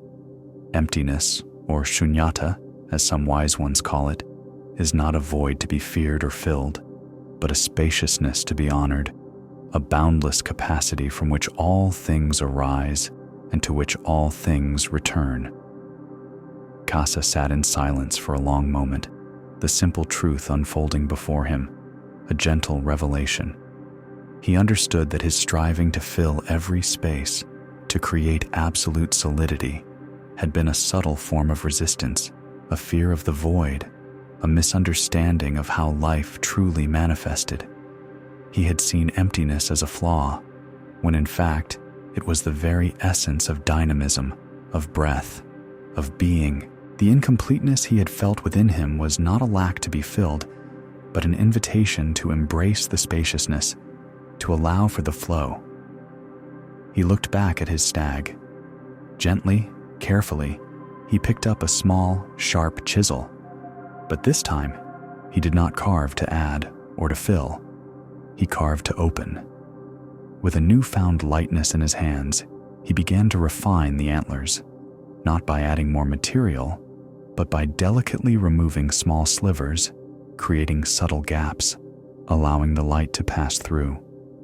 He sculpted not just the solid, but began to honor the void, to create forms where the emptiness was as significant, as vital, as the material itself. The antlers, which had felt so heavy moments before, now seemed to lift, imbued with a quiet grace, a sense of airy strength that had been absent. Kesa began to sculpt differently from that day forward. He would leave deliberate spaces, creating forms that highlighted the emptiness, allowing it to breathe. He found that his creations, far from being incomplete, now possessed a deeper vitality, a more profound presence. They were not merely solid objects, but dances between form and void, between what was carved and what was left uncarved. This understanding echoed the lesson of Dinesh, the clay cup maker, who had learned that a cup's true purpose was not to cling, but to pass along. For Kasa, it was not merely about the emptiness of a vessel, but the emptiness within and around all forms. This emptiness was not a sign of lack, but a boundless capacity, a source of presence, a silent agreement that allowed life to manifest in all its intricate beauty. A deep sense of peace settled within Kasa. The quiet unease that had shadowed his work, the subtle pressure to fill every void, had dissolved. He had found a new completeness, not in absolute solidity, but in the harmonious balance of form and spaciousness. He realized that true mastery lay not in conquering the void, but in befriending it, in recognizing its essential role in defining all that is. The creations that emerged from his hands now carried a lightness, a subtle hum of life that resonated with the quiet joy in his own heart. He breathed in slowly, feeling the gentle breeze carry the scent of wood through his workshop. He let the breath soften as it released, feeling his shoulders gently release, his mind open to the vast, quiet space within him. There is nothing to fill, nothing to conquer, only the profound peace of a spaciousness truly honored, a presence truly felt in the dance of form and void. Rest now. Now, let us turn our gaze to a verdant space, a place where life unfolds in countless hues of green, where the earth breathes and grows with quiet tenacity. We journey to a serene garden, a haven of blossoms and leaves, where the air hums with the gentle industry of bees and the soft rustle of leaves in the breeze. Here, amidst the fragrant richness of damp soil and vibrant petals, we meet a gardener named Rumi. Rumi was a woman of meticulous care, her hands calloused yet tender from years of coaxing beauty from the earth. Her movements were precise, her gaze keen, always scanning for the first hint of a new sprout, the subtle promise of a bud, or the slightest sign of a struggling leaf. Her garden was her world, a testament to her tireless devotion. Every morning, before the sun had fully kissed the dew from the petals, Rumi was there, kneeling amongst her plants, her fingers gently tending to their needs. She pruned with delicate intention, watered with mindful measure, and nurtured each growing thing with a profound sense of responsibility. For Rumi, the purpose of a gardener was constant striving, an unceasing effort to cultivate lush growth, to encourage an endless cycle of bloom. She believed that life in the garden, much like life itself, demanded perpetual action, an unwavering push towards more vibrancy, more abundance. She would spend her days moving from one bed to another, turning the soil, weeding out any unwelcome intrusion, supporting a climbing vine, or gently tying back a heavy branch. Her brow was often furrowed with a quiet intensity, a reflection of her deep desire for her garden to flourish without pause, to be a continuous symphony of green and color. Yet despite her diligence, a subtle frustration often shadowed Rumi's heart. There were times when a plant, despite all her careful ministrations, would not yield as expected. A patch of earth might remain stubbornly barren, a seed might refuse to sprout, or a blossom, once vibrant, would quickly fade, leaving her with a sense of quiet disappointment. She would redouble her efforts, believing that more attention, more nourishment, more of her own tireless energy would surely overcome these perceived setbacks. She would try new methods, read ancient texts on cultivation, and spend long hours observing other gardens, always searching for the secret to uninterrupted growth, to a garden that knew no season of decline, only endless flourishing. She understood the rhythm of the seasons, of course. She knew that leaves fell, that some plants died back in the cold. But she resisted these periods, seeing them as interruptions, as moments when her garden was not fulfilling its potential. She would work even harder to extend the growing season, to protect fragile new shoots from the encroaching chill, to keep a perennial in bloom just a little longer.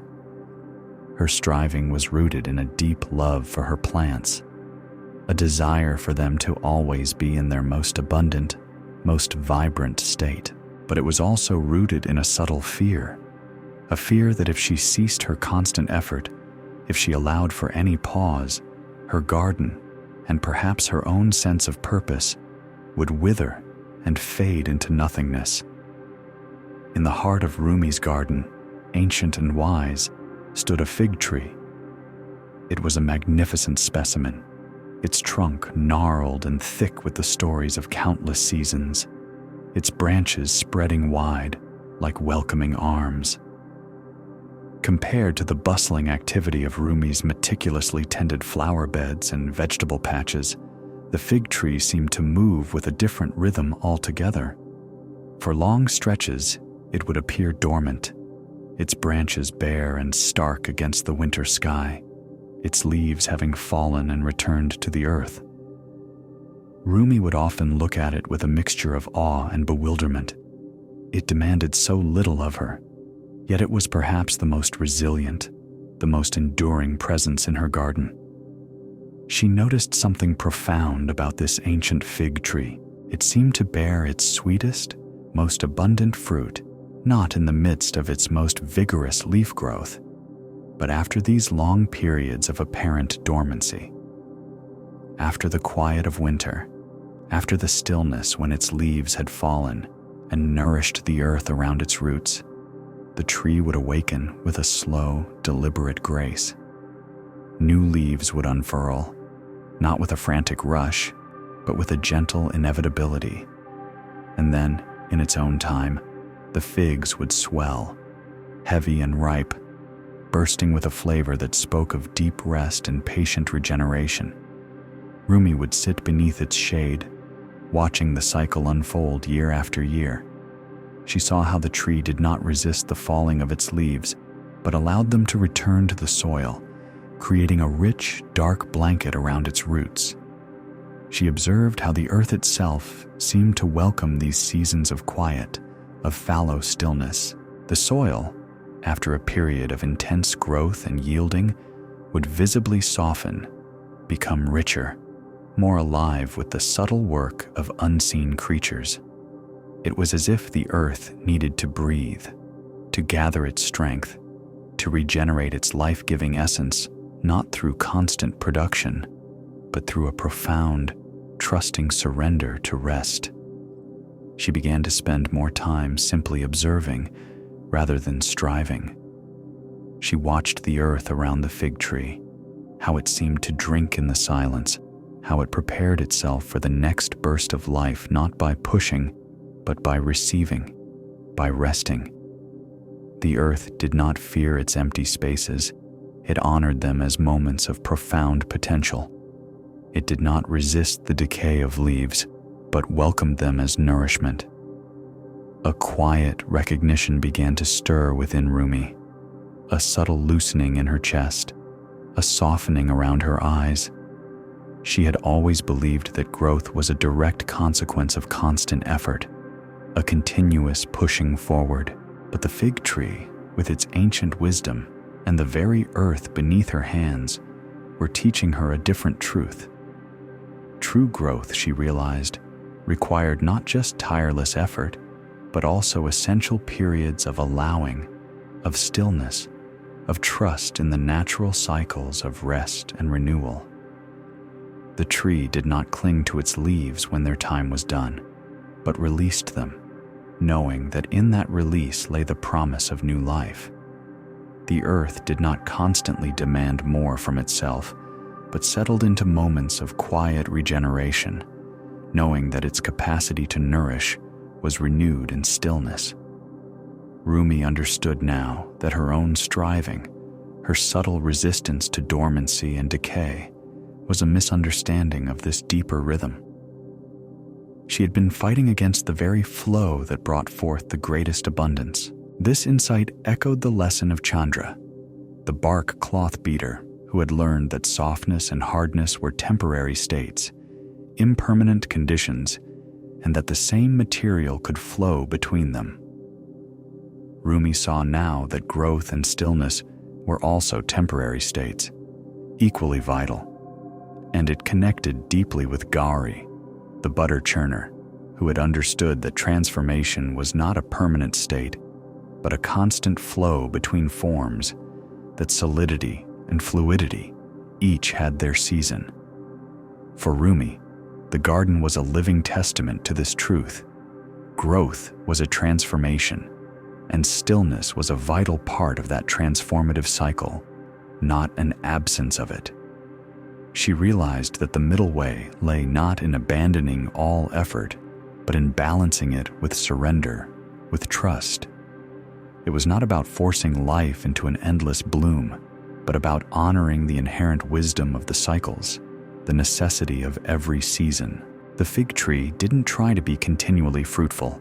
It simply was, in its own time, according to its own deep, ancient rhythm. From that day forward, Rumi's approach to her garden began to shift. She still tended with care, still worked with devotion, but her hands moved with a newfound lightness, her heart with a deeper peace. She no longer saw the dormant periods as failures, but as essential phases of preparation, as the earth's quiet breath before a new exhalation of life. She began to create spaces in her garden specifically for rest, for the soil to lie fallow, for her own hands to be still. She allowed her plants to follow their natural rhythms, trusting that the periods of apparent quiet were not emptiness, but a gathering of unseen forces, a profound regeneration. She found that her garden, far from diminishing, flourished with an even deeper vitality, a more profound beauty. The plants seemed to respond to her softened touch, her less urgent energy. She discovered that true nourishment often emerged not from constant activity, but from the spaciousness of allowing, from the profound wisdom of stillness. Her own heart, too, felt lighter, less burdened by the relentless pressure to produce, to perfect, to keep everything in an unending state of bloom. She had learned that growth was not a linear path, but a spiral, returning again and again to the quiet center of rest, from which all true abundance arises. This understanding deepened the lessons of impermanence and transformation, revealing that even the most vibrant life needs its moments of quiet, its seasons of surrender. It taught her that the gentle flow of life includes both the energetic surge of growth and the profound, nourishing calm of stillness. Rumi breathed in slowly, feeling the gentle breeze carry the scent of her garden through her being. She let the breath soften as it released, feeling her shoulders gently release, her mind open to the vast, quiet space within her. There is nothing to force, nothing to rush, only the profound peace of a spaciousness truly honored, a presence truly felt in the gentle dance of growth and stillness. Rest now. We have journeyed together, quietly, through winding rivers and silent deserts, through bustling markets and serene gardens. We have listened to the whispers of many hearts, each seeking understanding, each finding a gentle truth in the rhythm of their hands, in the stillness of their observation. There is nothing more you need to do now, nowhere you need to go. Simply allow these echoes of wisdom to settle, to weave themselves into the quiet fabric of your own being. Let the breath soften as it releases, your shoulders gently releasing. Rest now. Remember Hari, the fish trap weaver, by the river's edge. He had felt life flowing past him, leaving him stuck, caught in the very patterns he created. He tried to change his traps, to hold tighter to life's bounty. But the river, in its ceaseless flow, showed him a different way. He saw the great fish, grown too large for the trap, trapped by its own expansion, not by the trap itself.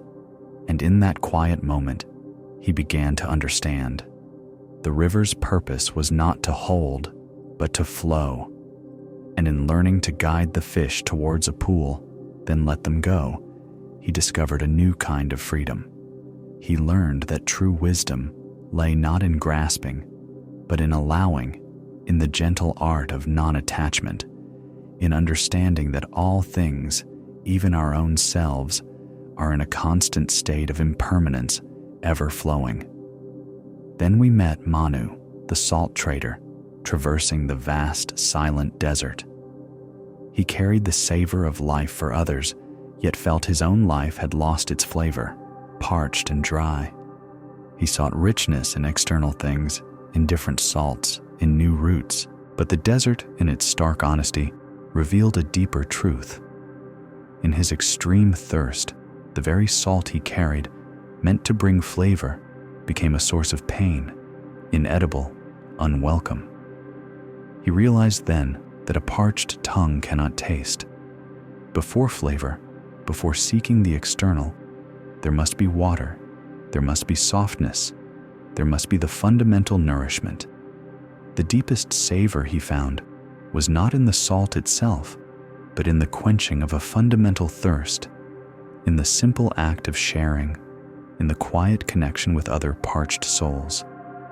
He learned that the richness of life is found in these basic needs met, in generosity, in presence. We sat with Chandra, the bark cloth beater, whose rhythmic pounding transformed hard bark into soft cloth. Yet she felt herself hardening, resistant to life's gentle touch, as if the repetitive beating had toughened her, not the bark. She sought to preserve her softness, to fight against the changes, but the monsoon, with its gentle, persistent rain, showed her the fluid dance of existence. Her carefully dried bark cloth, returned to pulp by the soaking rain, taught her a profound lesson.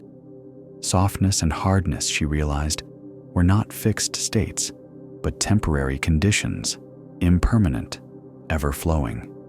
The same material could be both, depending on the circumstances, just as we can flow between different states of being. True strength, she learned, lay not in resistance, but in the capacity for transformation, in yielding to the natural currents of life. Kala, the bird lime maker, cooked sticky sap to trap songbirds, yet felt trapped himself, unable to fly towards his own dreams. He tried to alter his methods, to untangle himself through striving. But life, in its own mysterious way, offered him liberation. The heavy rain, washing all the sticky lime from the branches he had set, became his unexpected teacher. He watched, astonished, as the birds landed safely where death had waited, singing freely. And he understood. Freedom often comes not from our own frantic efforts to untangle, but from life itself, from the natural flow washing away the careful traps we have unknowingly laid, both for others and for ourselves. He learned the liberating power of simply letting go, of allowing the universe to do its gentle work. Dinesh, the clay cup maker, at his potter's wheel, formed beautiful vessels designed to hold. Yet, he felt his own life could not hold anything. experiences drained through unseen cracks. He strove for perfection, for permanence. But an old monk with a simple, quiet gesture revealed a deeper truth. The monk drank from a cup, then gently poured the remaining water into another empty cup. Dinesh, watching this simple act, understood. The purpose of a cup was not to cling, not to hold permanently, but to pass along. Emptying was its true purpose, not a failure, but an act of grace. This profoundly taught him about emptiness as capacity, as potential, and the quiet fulfillment found in generosity, in the flow of giving and receiving. Ram, the drum skin stretcher, was a master of tension, knowing how to stretch a skin for perfect resonance. But he felt stretched too thin himself, on the verge of tearing under life's relentless demands. He sought ease, but the inner tension remained. Then, during a vibrant festival, a drum skin tore mid-performance, and instead of stopping, the drummer continued, creating new, spontaneous rhythms with the broken instrument. Ram witnessed this, and a powerful truth resonated within him. Even torn things can make music. A tear doesn't end the song, it simply changes it, inviting adaptability, improvisation, and a new kind of beauty. He learned about resilience, about the acceptance of imperfection, and about finding creativity in breakage. Lila, the mongoose keeper, vigilantly protected her home from real snakes, yet felt vulnerable to invisible dangers, her own fears that struck without form. She intensified her protective measures, but the fear persisted. One night, she watched her mongoose, Pingu, playing with a discarded rope, attacking it with the same ferocity it would a snake. In that quiet moment, Lila saw with soft clarity. The mongoose could not distinguish between a real threat and an imagined one, and neither she understood, could she? Most of her snakes were, in truth, merely ropes twisted by her own mind, shadows cast by her own perceptions. She learned about the nature of fear, the power of perception, and the mindfulness needed to distinguish reality from mental projections.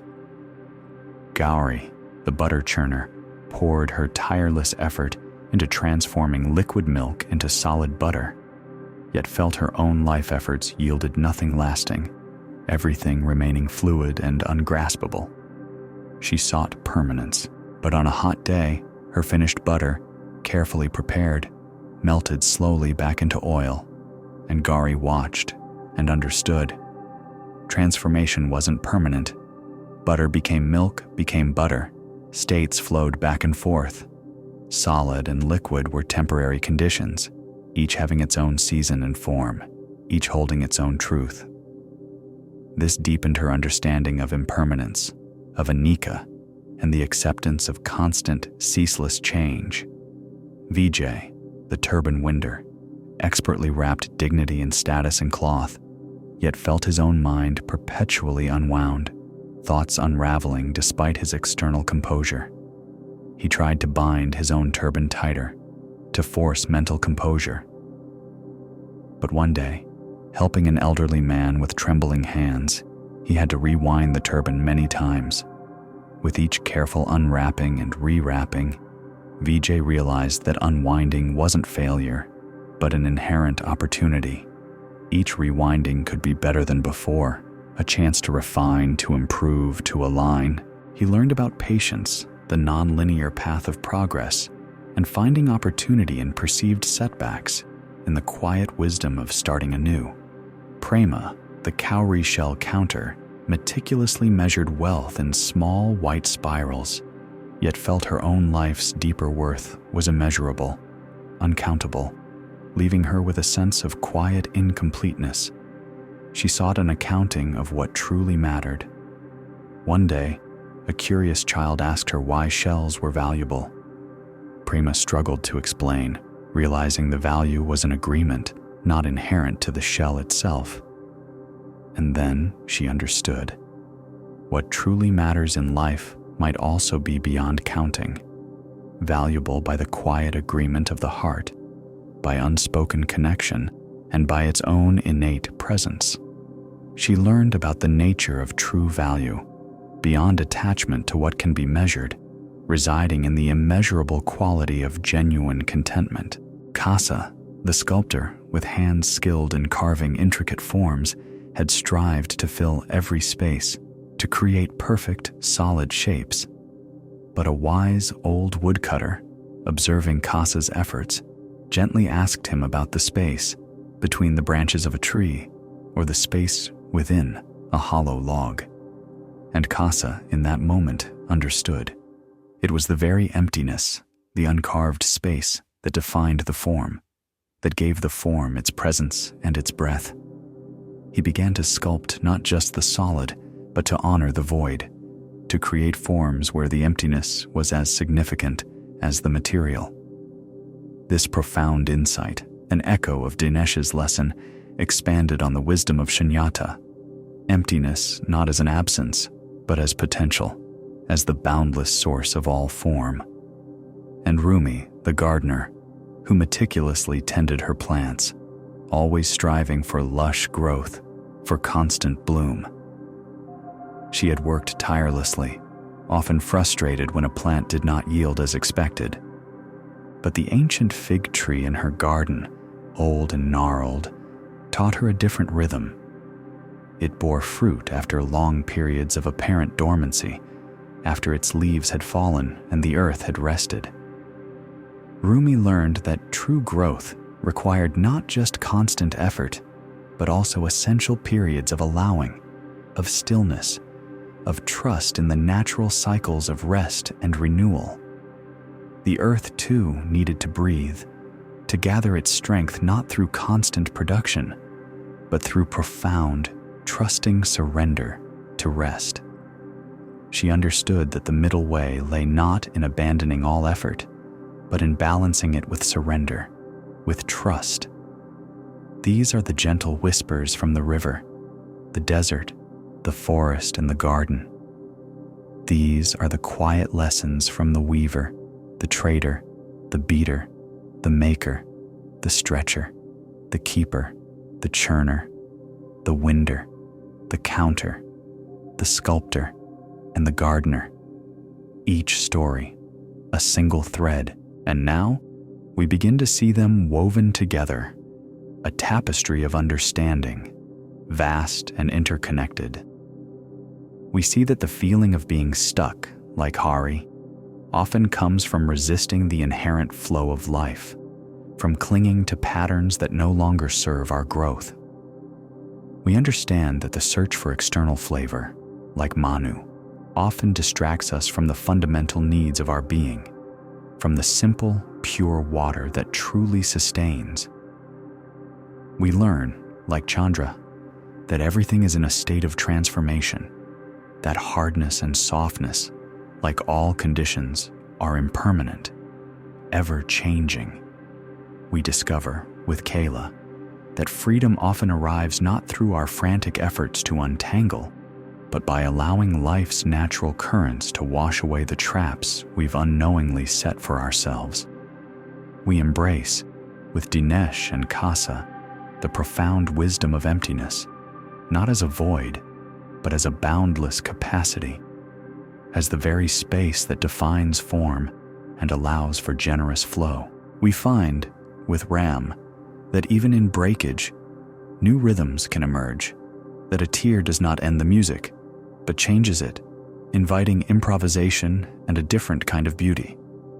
We recognize, with Lila, that many of our fears are merely twisted ropes of the mind, and that true peace comes from discerning reality from mental projections, from mindfulness. We accept, with Gauri, that transformation is not a permanent state, but a constant flow between forms, that solidity and fluidity are temporary conditions, each having its own season and truth. We learn, with Vijay, that unwinding is not failure, but an inherent opportunity to refine, to improve, to align, to begin anew with greater wisdom. We discover, with prema. That true value often transcends numerical measure, residing in the quiet agreement of the heart, in unspoken connection, in the immeasurable worth of simply being. And we understand with Rumi that true growth requires not just tireless effort, but also essential periods of allowing, of stillness, of trust in the natural cycles of rest and renewal. All these individual insights, these gentle awakenings, converge into a single flowing wisdom, that the very nature of existence is change, that our struggles often stem from resisting this flow, and that peace resides in soft acceptance. This is the harmony of impermanence, the spaciousness of emptiness, the freedom of non-attachment, and the simple beauty of being present. It is the realization that what seems like a problem, a trap, a lack of flavor, a tear, a moment of unwinding, a period of stillness, is often an invitation to observe, to soften, to let go, to trust the gentle current that carries all things. This vast, quiet wisdom gathered from the river, the desert, the forest, and the garden is not something to strive for, but something to remember, something to allow to settle deeply within you. It is a return to the inherent calm that already resides within. Feel your body settle even more deeply now, sinking gently into the support beneath you. Let your breath become softer, slower. There is nothing left to hold, nothing to force. The journey has shown us that true understanding comes from within, reflected in the simple, everyday rhythms of life. Allow your mind to be like the river, flowing without resistance, like the desert, vast and silent, like the bark, softening and transforming, like the rain, washing clean, like the empty cup, ready to receive and to give, like the torn drum, making new music, like the mongoose, discerning true threats from imagined ones, like the butter, yielding to its own nature, like the unwound turban, ready for a new, more aligned beginning, like the cowrie shell, holding immeasurable value, like the sculptor, honoring the void, and like the ancient fig tree, trusting the profound wisdom of stillness and rest. In this quiet space, all these lessons blend into one unified understanding. Peace is not found in controlling the flow, but in becoming the flow. Peace is not found in holding on, but in gently releasing. Peace is not found in endless striving, but in the profound wisdom of soft acceptance. Allow this deep peace to permeate every part of your being. Feel it in your breath, in your heart, in the gentle release of your body. All is well. All is flowing. Rest now. Allow this deep peace to permeate every part of your being. Feel it in your breath, in your heart, in the gentle release of your body. All is well. All is flowing. Rest now. Let the whispers of the river, the vastness of the desert, the ancient wisdom of the forest, and the deep stillness of the garden guide you now, not as stories to understand, but as sensations to feel. Let them settle within you, like a soft rain on parched earth, soaking into every corner of your being. There is nothing left to do. No more striving, no more searching. The journey has unfolded. The lessons have been shared. And now, it is time to simply rest in the gentle current of your own inherent peace. Allow your eyes to soften if they are open, and then to gently close if that feels right. Feel the gentle weight of your eyelids, the quiet darkness behind them, a soft curtain drawing across the world, inviting you deeper inward. Bring your awareness to your breath, not changing it, not controlling it, but simply noticing its gentle rhythm. The soft rise, the soft fall, a gentle wave carrying you. Feel the air as it enters your body, cool and fresh. Feel the air as it leaves your body, warm and soft. Breathing in, softness. Breathing out, release. Now, allow your awareness to drift down to your feet. Feel your feet resting. Perhaps a subtle tingling, a quiet warmth, or just the sense of their presence. Allow them to soften. Let any tension held in your toes, in the soles of your feet, in your ankles, simply melt away like snow in the gentle spring sun. Your feet are heavy now, fully supported, at rest. Let this wave of softening gently move up into your calves. Feel the muscles in your calves letting go, releasing any tightness, any residual effort from your day. Your shins are soft, your calves are soft, sinking deeper into quiet repose. Continue this gentle journey upwards into your knees. Allow your knees to soften, to release their grip, to become fluid and yielding. Then, move into your thighs. Feel the strong muscles of your thighs relaxing, becoming heavy, quiet. Let go of any need to hold, to brace, to support. Your legs are now completely at rest, heavy and still.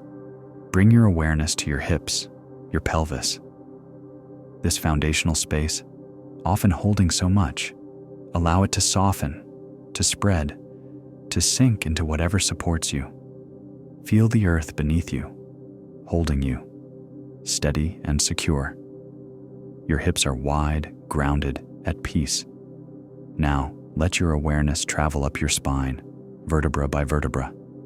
Imagine each segment of your spine gently lengthening, gently releasing, creating space, yet, at the same time, softening, allowing your back to be fully supported, fully at rest. Feel the gentle curve of your lower back, releasing. Your middle back, softening. Your upper back, releasing. All the muscles along your spine, dissolving into ease. Your shoulders. Often, we carry so much here.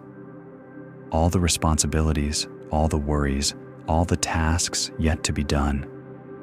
For now, simply allow your shoulders to drop. Let them melt away from your ears, falling towards the earth. Feel the weight of your arms, heavy and relaxed, hanging from your softened shoulders. Let your upper arms relax, your elbows soften, your forearms release. Your hands. These busy hands, like Hari's, like Manu's, like Chandra's, like all our friends on this journey. Always doing, always holding, always shaping. For this moment, allow your hands to simply rest. Feel the palms soft, the fingers gently curled or outstretched. No need to grasp, no need to hold. Let them be still, open, and at peace. Now bring your awareness to your neck and throat, this delicate bridge, connecting mind and body. Allow your neck to soften. Let go of any stiffness, any tension held there. Feel your head gently balanced, fully supported. Allow your throat to be open, relaxed. No need to speak, no need to swallow. Just quiet ease. Your jaw. Often, we clench our jaw without even knowing it. Allow your jaw to softly release. Let your teeth gently part. Your tongue resting softly in your mouth. Your lips, soft and relaxed. Your face, all the expressions, all the emotions held here. Allow the tiny muscles around your eyes to soften. Your forehead to smooth. Your eyebrows to relax. Feel your entire face soft and serene, like a calm lake reflecting the moonlight. Finally, bring your awareness to the very top of your head. Feel a sense of spaciousness, of lightness, as if a gentle breeze is flowing through the crown of your head. And then, let this feeling of spaciousness flow down, encompassing your entire being. You are now a river of relaxation, flowing gently, from the crown of your head, down through your face, your neck, your shoulders, your arms, your hands, down through your chest, your back, your abdomen, your hips, down through your thighs, your knees, your calves, and into your feet. a gentle, soft flow filling you entirely. The wisdom of the journey has shown us that everything is impermanent. Like the river, all things flow. Like the bark, all things transform. Like the butter, all things shift between states. There is no need to cling to any particular moment, any particular feeling, any particular thought. They too will flow. The spaciousness of emptiness, like the hollow in Kasa's sculpture, like Dinesh's empty cup, reminds us that within this quiet space, all potential resides. It is not an absence, but a boundless capacity for peace, for rest, for simply being. The freedom of non-attachment, like Kala watching the rain wash away the lime, like Hari guiding the fish without grasping, reminds us that our deepest freedom comes not from striving to control, but from allowing life to unfold, to wash away what no longer serves, to release the very traps we have unknowingly created. The beauty of quiet presence, like Manu discovering true flavor in shared water, like Rumi trusting the stillness of the fig tree, like Lila discerning rope from snake, reminds us that true richness, true safety, true growth are found here, in this present moment, in the soft acceptance of what is. Allow your mind to be like the vast, silent desert. Thoughts may arise, like distant clouds drifting across the wide, open sky. Do not chase them. Do not hold on to them. Simply notice them and then let them drift on by, dissolving back into the vastness. There is no need to engage, no need to fix, no need to solve. For this moment, you are simply observing. Feel the gentle rhythm of your breath continuing, soft and steady, a quiet anchor in this vast, peaceful space. Your heart is calm, your body is heavy and at ease, your mind is spacious and still. You have traveled far on this gentle journey through the lives of many earnest souls, and now you have arrived, not at a destination, but at a recognition. The recognition that the deepest peace, the truest home, is not found out there in some distant place or future moment. It is found here, within you. It has always been here, waiting for you to simply soften, to let go, to remember. There is nothing you need to become. You are enough, exactly as you are, in this moment of deep and profound rest. Allow yourself to be cradled by this peace. Let it carry you, like a gentle current, deeper and deeper into stillness, deeper and deeper into rest. You are safe, you are held, you are home. Drift now, drift into the soft, quiet embrace of deep, peaceful sleep. The journey is complete, all is well. Rest now, the gentle flow carries you home.